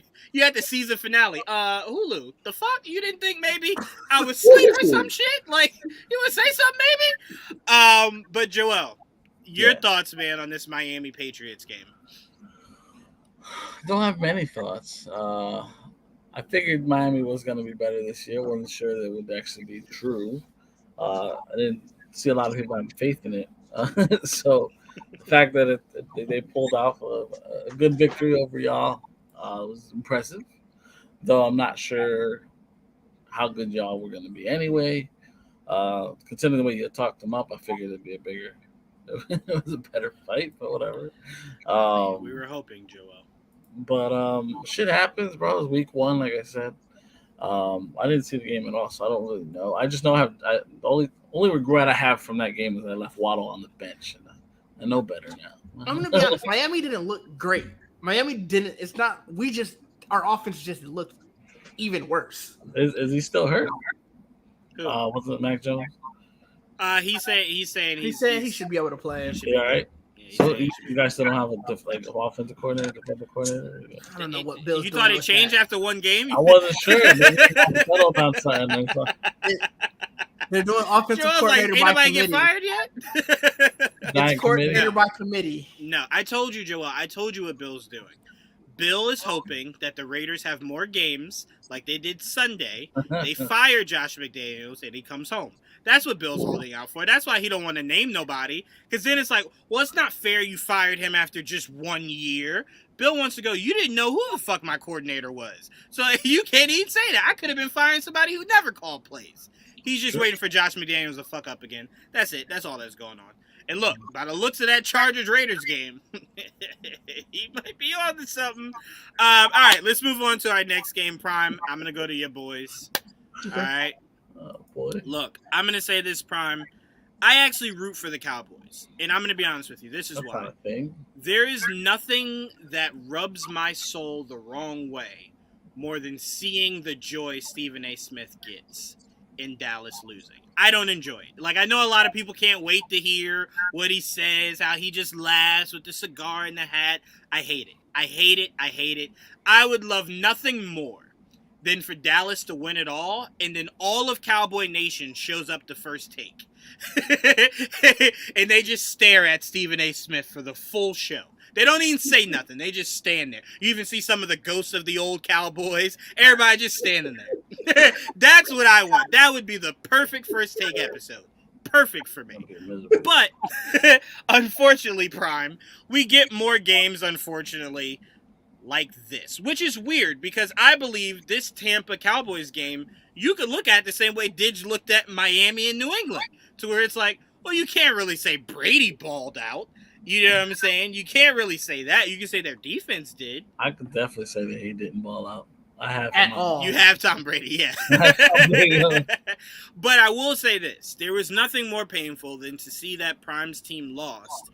And on top of that, because there is a such phrase as adding insult to injury, Prime started Dak Prescott. Dak ended that game with 4 points. Remember, Joel, I said, ooh. Yeah. No, Prime ain't happy. Prime was all hyped and ready to go for the season. And the crazier part is Prime lost to Dom, and Dom forgot to put a player in the game. Yeah. Dom was minus a player and still won. Yeah. But to be fair, the way Cam Akers played, Prime didn't have a player. Yeah, see, I was already screwed from Thursday night. Y'all forgot that, right? I did forget Cam Akers. I did. I remember I have Cam Akers in another league, and I trust me, I was struggling for that win. So Prime, I'm sorry. That was just us getting on the tangent, having fun. But no, seriously, to go back to you. Obviously, before Dak Prescott's injury, What was the biggest thing going wrong for you guys offensively? Offensive line and play calling. So, Jerry Jones failed to really address what he needed to address. One of the things he needed to address in the offseason was the offensive line. If you got rid of Lyle Collins, you knew the problems that you have every season with Tyron Smith. So he put a Band-Aid on it. He's figured, I'm just going to go ahead and draft an offensive lineman, and that's all I'm going to need to do. So he really focused on one player, which with Tyler Smith, which would probably end up being Tyron's replacement. And in all fairness, he actually didn't play that bad. He actually was the guy that was trying to block Barrett when he actually got to Dak's hand. But But yeah, the offensive line, that as far as pass protection, it was a struggle. The wide receivers, we didn't address that anyway, and I talked about that before when we were talking about the season coming up. And so you go into this one, granted, Gallup's not ready to play yet, but you're getting CD as your starter. But look at everybody else. So your number two, the guy who's supposed to be the number 3 guy, who was going to be your number 2 until Gallup got in, I'm told didn't even play. Right. So you basically started with your number 1, and then your next receivers were your 4 and 5 receivers in this game. So that actually didn't help anything either. So the offense wasn't good. The only thing good about the offense, honestly, was Zeke. And the thing is, everybody's talking about how Zeke's going downhill and it's trying to get rid of him. Now, granted, it's one game. The dude was averaging 5.2 yards a carry, but I don't think he got like 11 or 12 carries. So, but to be fair, Prime, Zeke showed his true value to that team. Blocking. That play where Dak got hit, that was with no Zeke there. Yeah. That's one of his biggest assets is his blocking. This is my thing, and this is what I've been telling people for the last couple of seasons when they're so quick to get rid of Zeke. Now, granted, I'm not going to sit there and talk about whether he was worth all that money or not. Mm-hmm. But if you go back to all the success that he's had, that Dak has had, it was when Zeke was on the field. Right. Say what you want to about Zeke. He's lost a step. He's done this. I will argue that he is the best blocking running back or picking up the blitz in the National Football League. I remember him getting drafted when he got drafted back, and Kuiper and McShay were talking. That was the one thing that they agreed on. It was like he had one of the highest, pick up the blitz grades they had seen it in college. They had seen it in quite some time. So there's one value that you have in him. And he played well. We learned in this game, no matter what you say about Tony Pollard, and people love Pollard, and Pollard's not a every down back. He's an explosive back. And I'm not saying this because of just the other night. I've been saying this. Explosive back, he can make plays. Sometimes the way he runs, his style may fit a little bit better with the way that the Cowboys line is constructed. But he did show you the other night if you watched the game. He ain't even in Zeke's league when it comes to trying to pick up a blitz, bro. He can't block to save his life. Get blown up. So that's a decision that's going to be made down the road on whether or not Zeke's after this year. But anyway, Zeke was the one real positive on offense. And they stopped giving him. As always, Kellen Moore stops giving him the ball. All right, the dude was actually running the football. I'm not mad at the defense at all, bro. Defense gave up 1 touchdown, and some people are quick to point out that Diggs was out there trying to cover Mike Evans. That was a heck of a throw by Brady. If Brady actually had really like one real good throw, the touchdown pass that he threw to Evans was crazy. That and the Julio. That Julio. Well, yeah, the Julio joint was nice, but I'm saying the ball placement was crazy. Yeah, but the defense played really well. And Michael Parsons was Michael Parsons. Like Michael Parsons was out there wreaking havoc. They moved him around. They couldn't be blocked. So I was really happy with the defense. I mean, when they gave up 19 points, what I'm saying, a bunch of field goals basically. Honestly, to Tom Brady though, that's a win. That's a win. Especially in a game where you look at and you're like, it should have been 22. It could have been a massive blowout. He missed a bad field goal. Yeah. Now, the one thing I will say, and I did say that on social media, especially in my group, and because people swear I'm a hater, that I'm not going to really do a whole lot of Dak talking. I'm on this show, I can talk. But because they think I don't. You say something about Dak, they think you don't like him, and he's this and the third. Oh, yeah. All right, so Dak, before that injury, looked a lot like the Dak before they went and got Amari Cooper. I'm telling you. I'm telling you. And I was saying it back then. This is a guy that everything, much as I love the guy, everything has to be right for him to be as effective as he's been, right? Everything has to be right. Has all these pieces, right? Before he got hurt, I mean, let's be fair. Now, granted, the pressure was on, but he was missing wildly with a lot of these throws behind people. Over. This is the Dak that you get at times, right?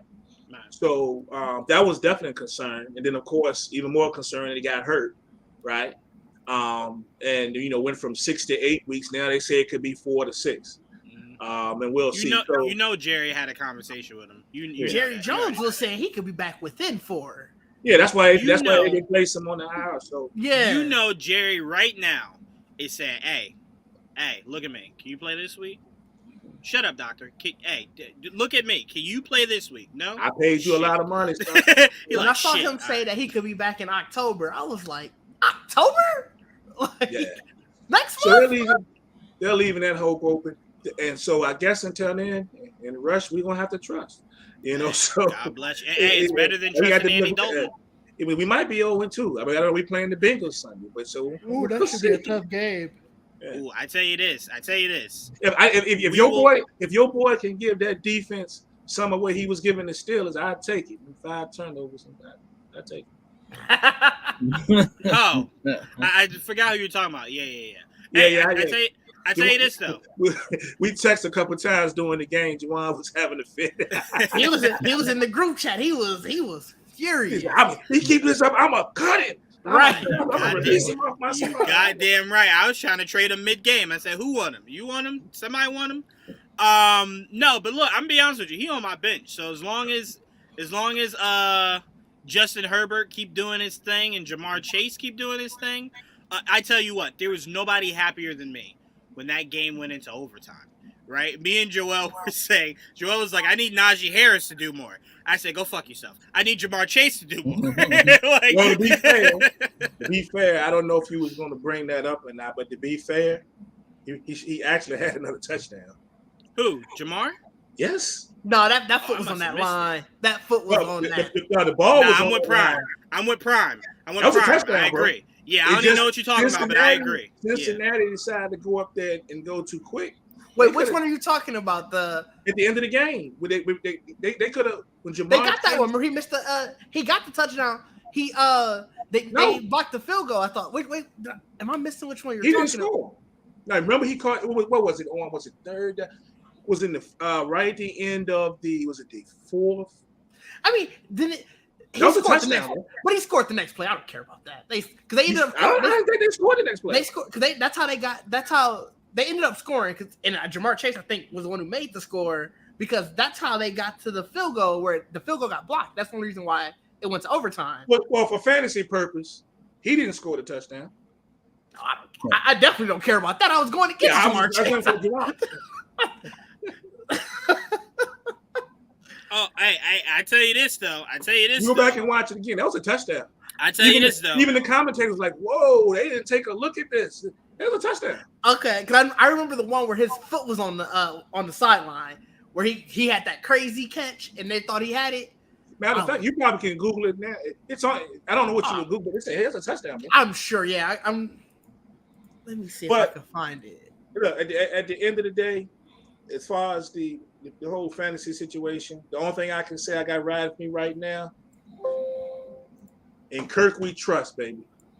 Yeah, you were smart to get him. You were smart to get him. You were smart as hell to get him. You were smart to get him because I tell you what, Prime, when Dak got injured, I thought about all the ways I could fleece you in a trade, and then I saw Cousins. I said, oh, he not going to want Joe Burrow. He got his guy. I was so happy. I was like, oh, he going to need a quarterback. I'm coming for you, Prime. And I saw Cousins. I said, oh. Yeah, the only messed up thing about it is since they didn't put Dak on the IR, I can't put him in the IR slot. Just bring another quarterback just to be safe. Nope, so I had to hold on to him. So you but better hope. There's quarterbacks in our league that I can grab somebody temporary if I need to. I tell you this though, you know it's funny, Prime. What? Me and Didge are gonna sit back, right? We're not gonna say nothing. We're just gonna sit back, and we're gonna see if Cousins lives up to what you need him to be versus what we know him to be. Well, he got Philly next week on Monday night, so we gonna see. We for sure gonna see. By the way, I need that Philly defense to look like they did against Detroit, and I might be okay. I mean, damn, you and Didge gonna be okay if that happened. But really quickly, that schedule that they have, I keep seeing that one game is at 7, one game's at 8:30. How the fuck is that possible on the same channel? We're probably gonna be on 2 different channels. One's gonna be on whatever your ABC is. What? That is, What? I don't like Monday that. night game. I don't like They do that. They do that. They do it at the beginning of every year. Yeah. No. It's usually early in the season, like the first week, right? It's usually week 1. I don't know why they did it week 2 this year, so but you got the Sunday night is Bears and Packers, but then Monday night you got Titans and Bills at 7:15, and the Vikings and Eagles at 8:30. Yeah, I don't like that because those are two, for me, really, really, really, really, really good games that I now have to keep fucking flipping back and forth through. That's how they do it every year. This isn't new. No, I know. I'm just saying I don't like it. Oh, you're just complaining. Yeah, okay. Yeah, I just don't like it. One I on don't the like TV, one on the iPad. I'm good. Right. I'm gonna have to bring up the old laptop. But no, really quickly, Didge, because I don't know if we have anything really extra to add to what Prime was saying, but your thoughts on that Dallas game? Man, this game was. You're talking about the New England Miami game was boring. I did not enjoy this game. This game, I was sitting there watching like, can somebody do something? Like, I did. It was. I want to say it was more both defenses than anything. Yeah. Neither quarterback looked great. And it's just Tampa was able to marginally move it. Leonard Fournette was really the difference maker. Yeah, he was wearing down. He was wearing down that defense. He hit the shit out of Micah Parsons head on.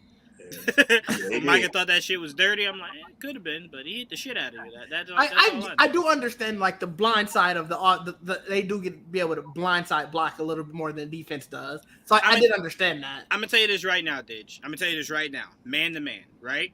If me at my size, right, was a running back and had to block Aaron Donald, you know what I do to Aaron Donald every play? Kick him right in the nuts every fucking play. And they would go, that's dirty. What the fuck am I supposed to do? He picked me up last time. He picked me up, moved me to the side, and hit my quarterback. There's no way to stop you. I'm kicking nuts. I'm punching knees. Whatever I got to do to slow down Aaron Donald. I don't care, Joel. I'm doing whatever I got to do. Maybe it psychs him out mentally. I don't know. I just know that's a scary man rushing at me at 100 miles per hour, and you talk about he could pick me up and scoot me over. Micah Parsons would have thrown Leonard Fournette. Are you serious? I'm just saying, just if you're making that big deal about blindside on one side of the ball, it is kind of weird that you're not like, oh, that's okay on the other side. It is a little weird. I keep trying to tell you, Didge. It's because the NFL. Roger Goodell looked at it and said, "I'm sorry, he hit who? Micah Parsons? Oh yeah, I didn't say anything. He's fucking big and fast he is, man. Goddamn." But yeah, I mean, other than that, no. I didn't have much from this game. Yeah. I watched the whole thing, but I was just like, God, this is a boring game. You know what it reminded me of, Prime? It reminded me of, because Jerry Jones, I believe, pays everybody off television-wise. When y'all kept making us watch Andy Dalton play quarterback for the goddamn Cowboys. I said, this shit should not be on television. You got me forcing me to watch this shit on Thanksgiving. What is wrong with y'all? Put something else on. It's about money, man. I know, that's my problem. That's my problem. It's about money, man. There's too many Cowboys fans all across the country. Everywhere. Even where you think it's the heart of enemy territory, there's like 30 of them in there. It's like, goddamn, where are you from? Here? The Packers.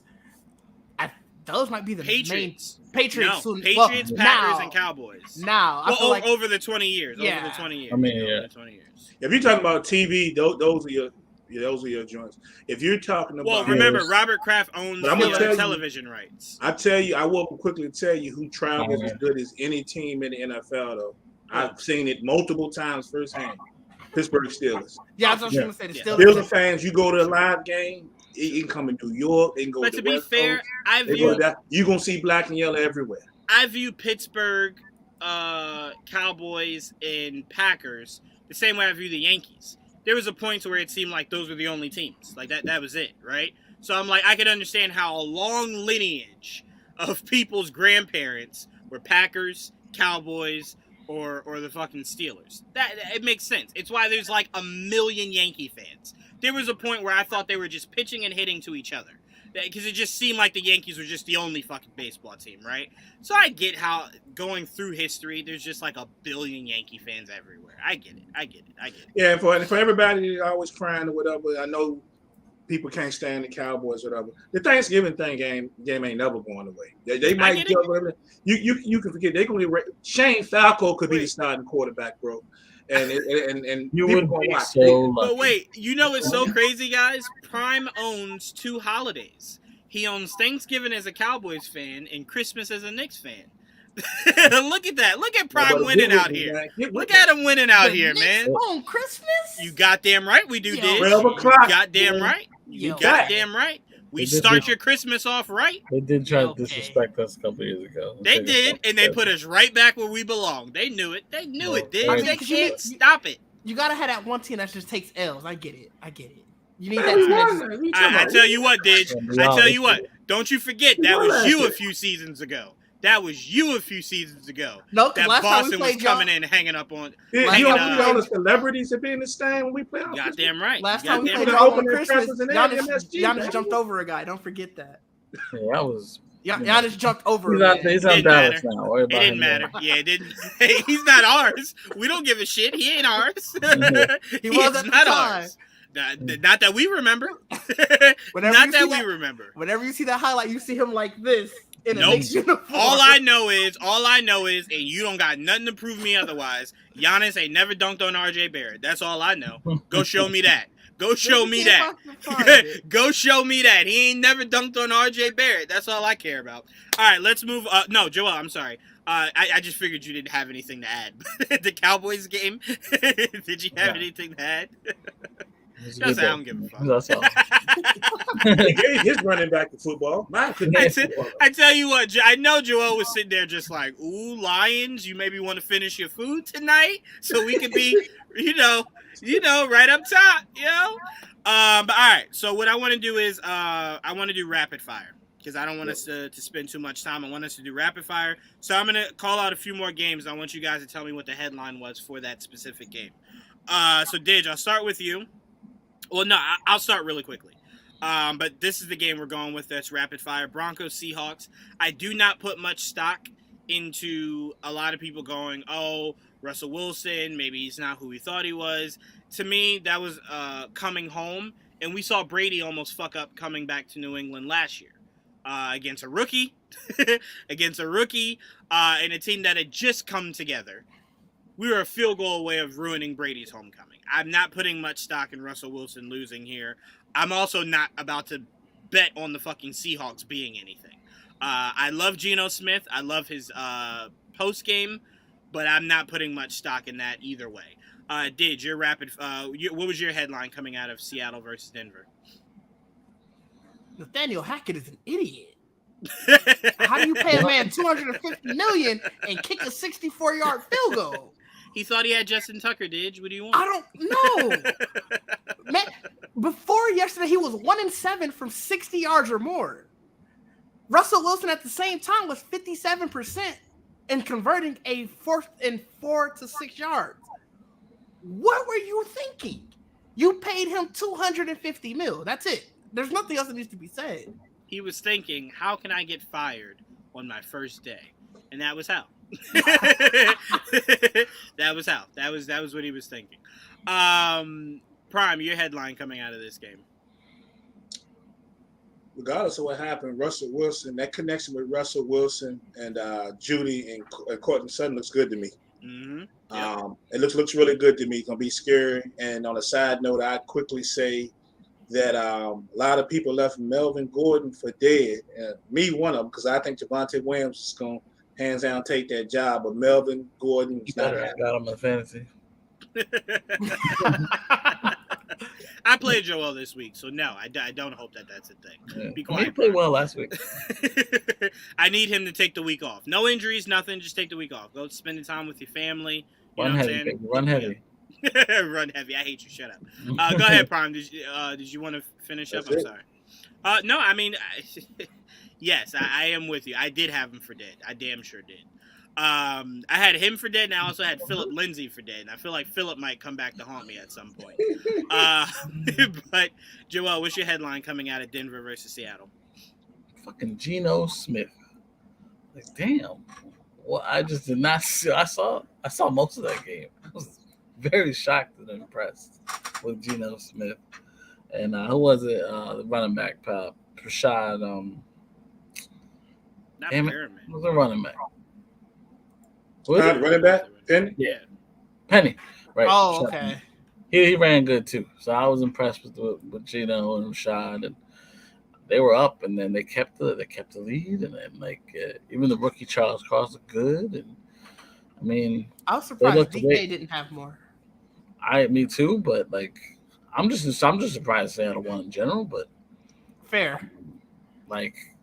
good for them. I just did not see it coming. Good shit. Yeah, I'm with you there.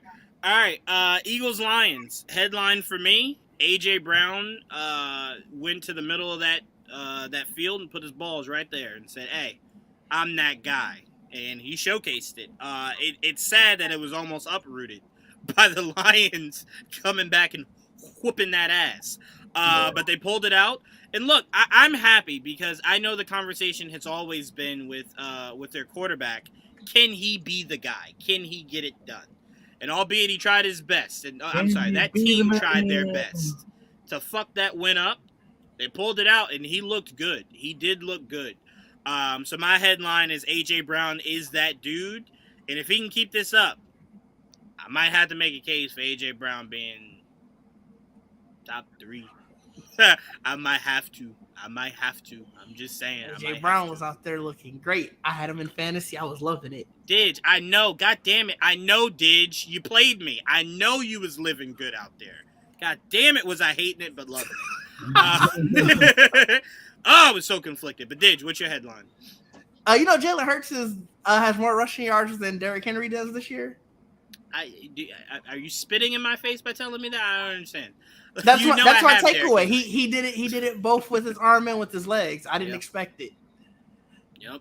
Proud of him, right? Because it didn't seem like everybody. You know what the problem was? I think too many people were thinking Jalen Hurts was Tua, and I think this game was his way of going, I don't know who he is, but it ain't me.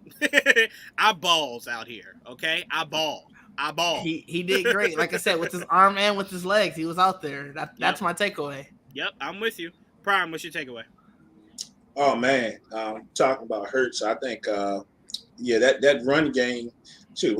Hurts and Sanders had over 180 yards on the ground between them. Mm-hmm. But I also want to give a shout out to a guy I mentioned a little while ago, DeAndre Swift, living up to the height so far that people were talking about. This was going to be the year he was going to do something.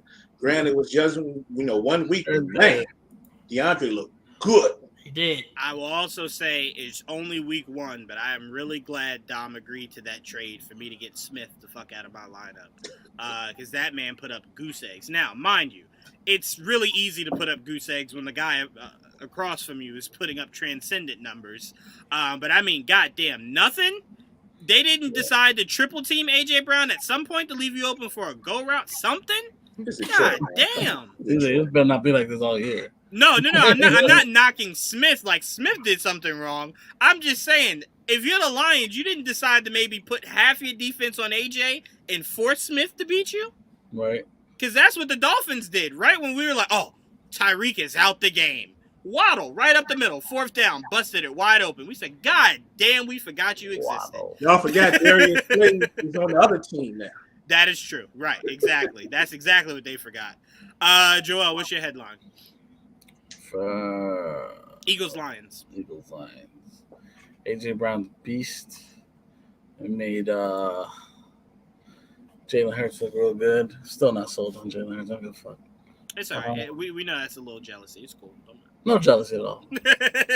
I'm not jealous of Jalen. I ain't jealous of no Jalen Hurts. Just saying. I'm not rushing and throwing, Joel. I mean, that's something. I mean, now he has a bigger threat. I mean, I respect that. They made sure he can. They gave him bigger weapons to get easier to throw a ball. I'm just saying, Tua got he the struggled fastest with last receiver. year. I'm just telling you, I watched that game.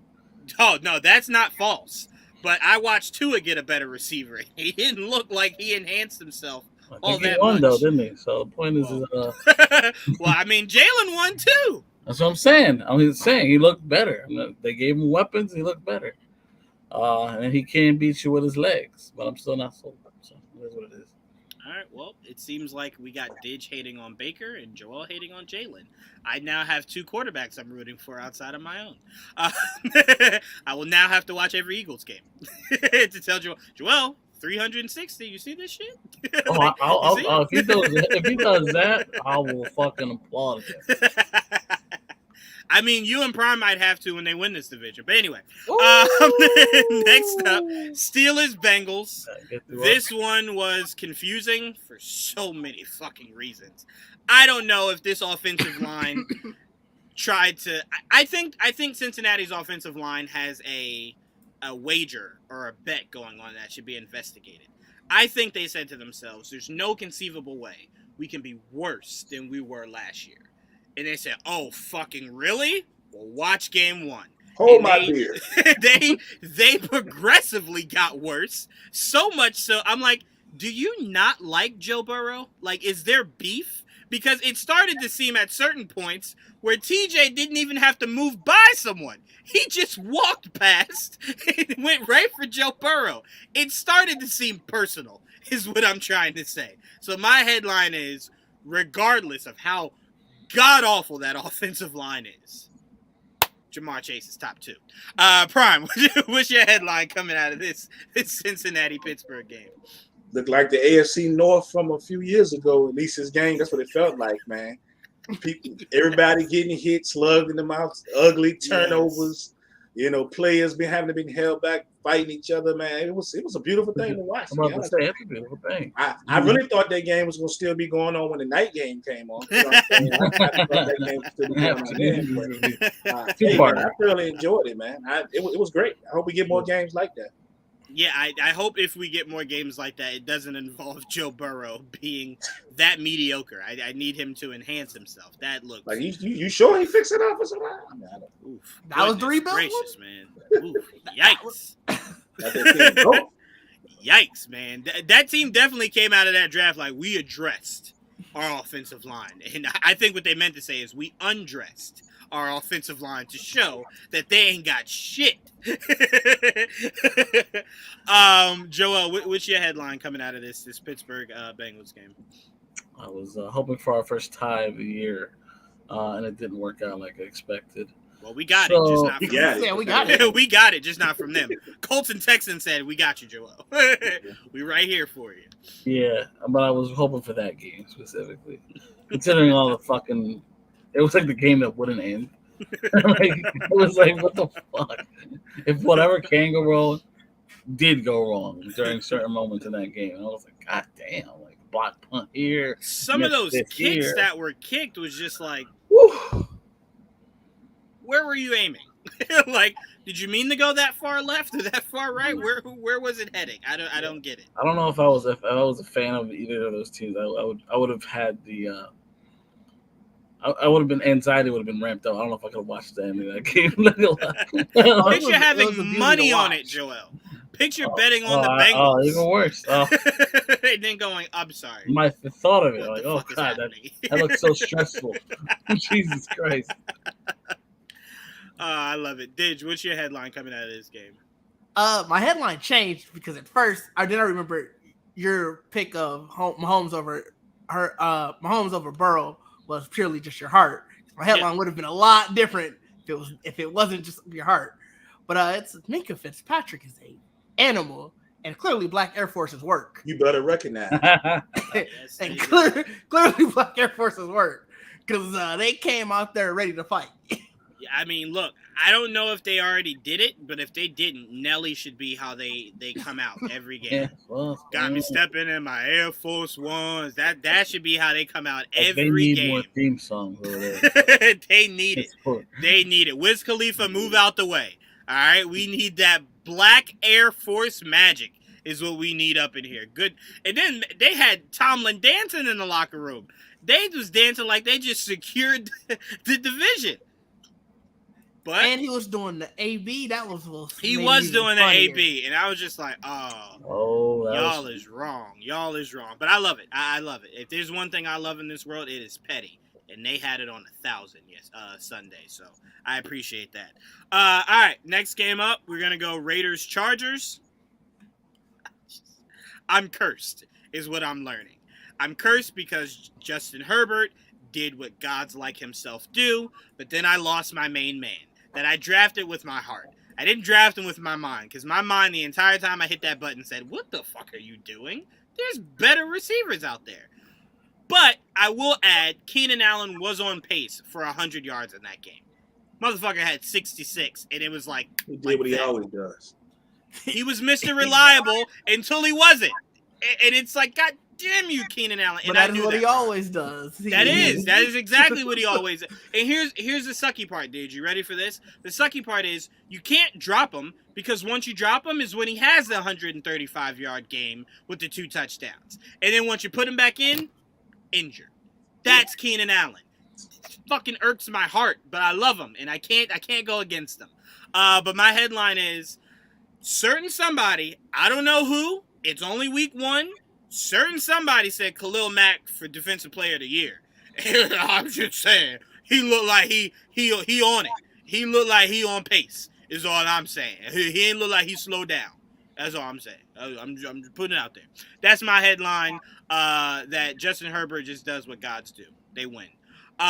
Joel, what was your headline coming out of this Raiders-Chargers game? Chargers are good. And I just want to throw this in there, Joel.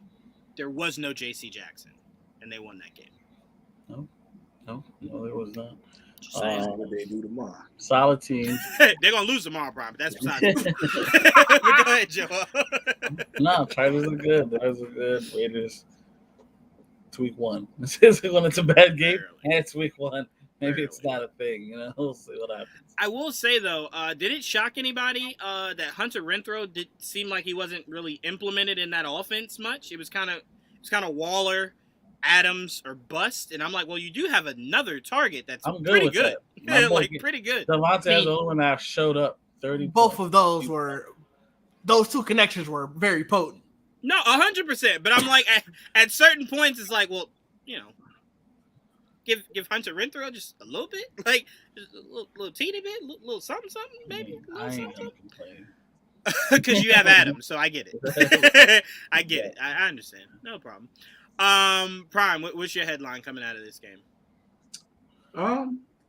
Good AFC West battle. Again, we'll see it again, and maybe, just maybe, Devontae might be the real deal. You don't always need A-Rod to throw him that rock. You feel me? So, yeah. Yeah. I mean, he didn't have as many deep balls as he would have with Aaron Rodgers, but yards were still there. Yards were still there. 41 yards. Yeah, yards were still there. Crazy route running. Yeah. Man has some phenomenal feet. You guys still know who my favorite feet in the NFL are, but goddamn if Devontae Adams ain't just Purdy out there. All right, next game. Only I will talk about this game. I don't really need anybody else. Before my headline was shit. I'm sorry, Didge. Yes, your headline. I'm sorry. Your headline. It was really just turnovers made that game. Oh, for sure. That was it. Because it wasn't like it was a blowout. It was just turnovers is what made that game. It's a very close game. Right. 19-24. It was extremely close. Yeah, but the turnovers were pretty bad. But if you're the Raiders, man, Chiefs look like the real deal, and that defense looked like the real deal, right? So it's like if their defense is the real deal, we believe to a degree the Broncos' defense is the real deal. We see the Chargers' defense is the real deal. You got to get out of your division. You know what I'm saying? So it's like you got to figure some things out. You just do. I mean, I got to go back and rewatch the interceptions because obviously the Chargers defense was giving them fits. I mean, Khalil Mack had 3 sacks, so clearly he didn't have a lot of time to throw the ball. Right. So I'm just curious if was it a Derek Carr making bad decisions, or is it just the line? I mean, Derek Carr does kind of seem like one of. You know what? Derek Carr, I believe, I would put in the same pocket as Kirk Cousins, to where there are games where he could be fucking phenomenal. There's also Fair. games he could very easily lose you a game. Very easily. Luckily, they got the Cardinals this week, so that should be a win. I mean, if they play anything like they did, thank you for the transition. Headline for Chiefs and Cardinals. Apparently, the night before, somebody was playing video games. That's what we know. That's what we can definitively say without even knowing any information about it. That man read nothing in that fucking playbook. He read nothing about the defense that was coming up against them. He just said, fuck it. But no, all jokes aside, the real big headline is Patrick Mahomes starting to take it personal with all these other quarterbacks coming up the pipeline that people are talking about? Because that's what this game felt like, a fuck you game, to where he was just like, oh, y'all, it's cute. Y'all forgot me, right? Okay. Like somebody in this chat was one of those people who was y'all know he listens to the show, right? That's what it was. Apparently, that's what it was. But somebody in here was definitely doubting him. Didge. Again, I doubted him with my heart. I went against him with my heart.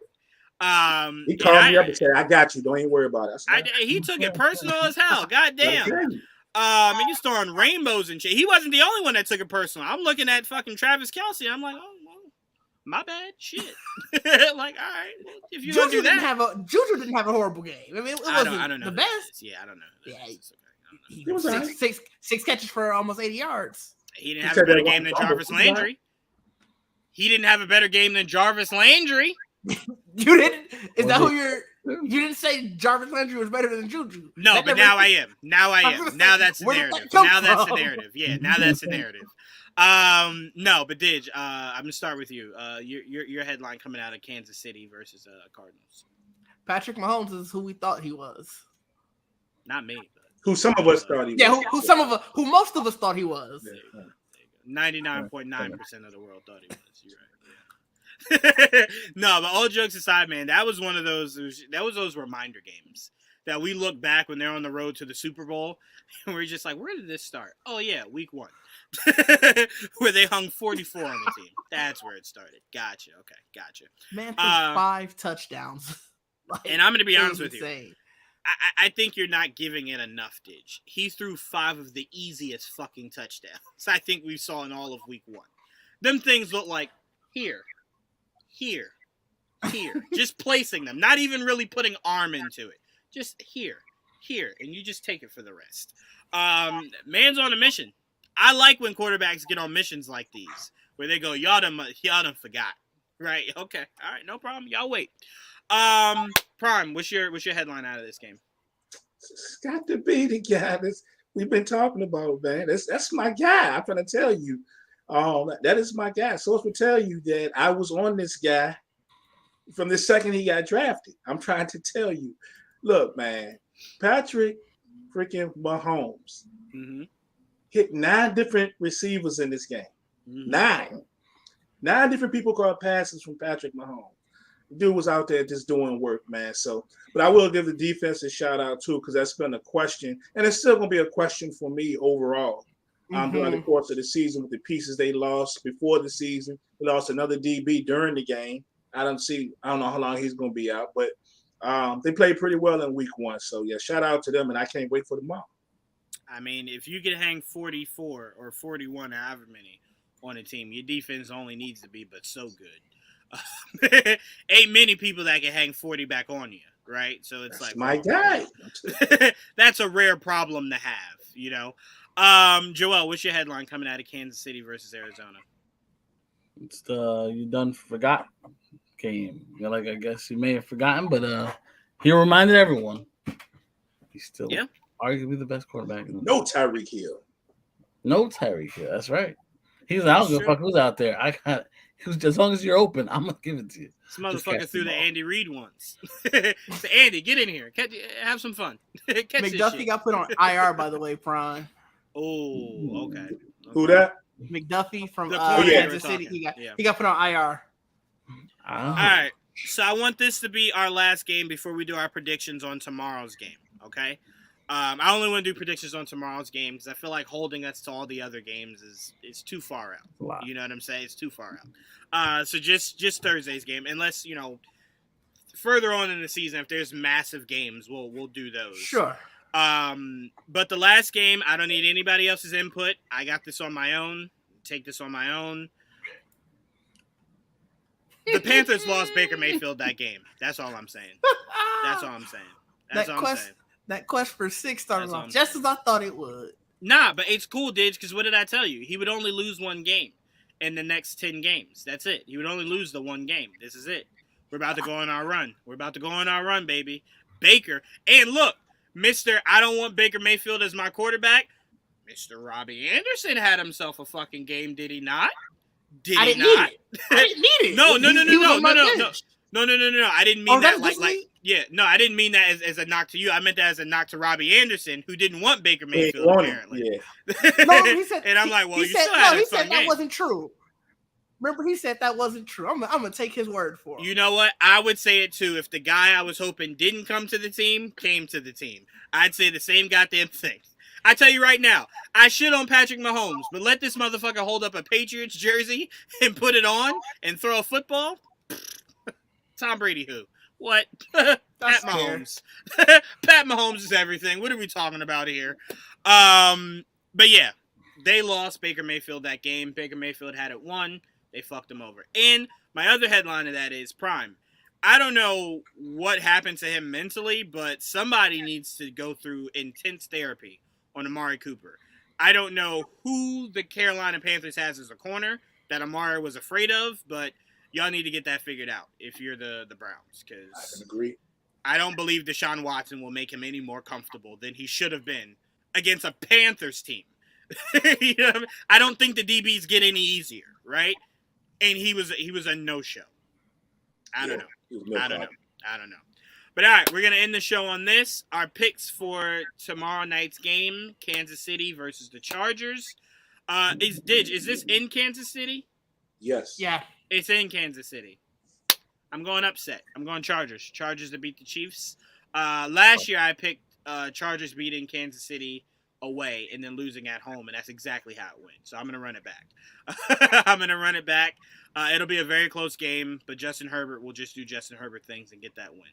And by the way, I'm looking for Jalen Guyton to have a big game with Keenan Allen out because he was essentially a no-show Sunday. So maybe this is my time. All right. Joel, who you picking? Chargers, Chiefs? I'll stick with the Chiefs after Sunday's mayhem. Sunday's massacre? The Kansas City massacre? I don't know if I want to go against him at this point. We'll see what happens on tomorrow. Yeah, he turned into, instead of Al Capone, Al Mahomes. That's who he turned into.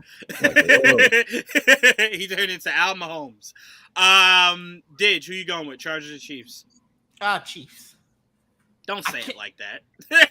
Don't say it like, how dare you ask me? Of course the Chiefs. I mean, that's my starting quarterback in fantasy. Of course I'm going to pick him. My goodness gracious. I you should remember. Remember he put up 39 points against you. I'm going to be honest. I blanked out a lot of that fantasy game.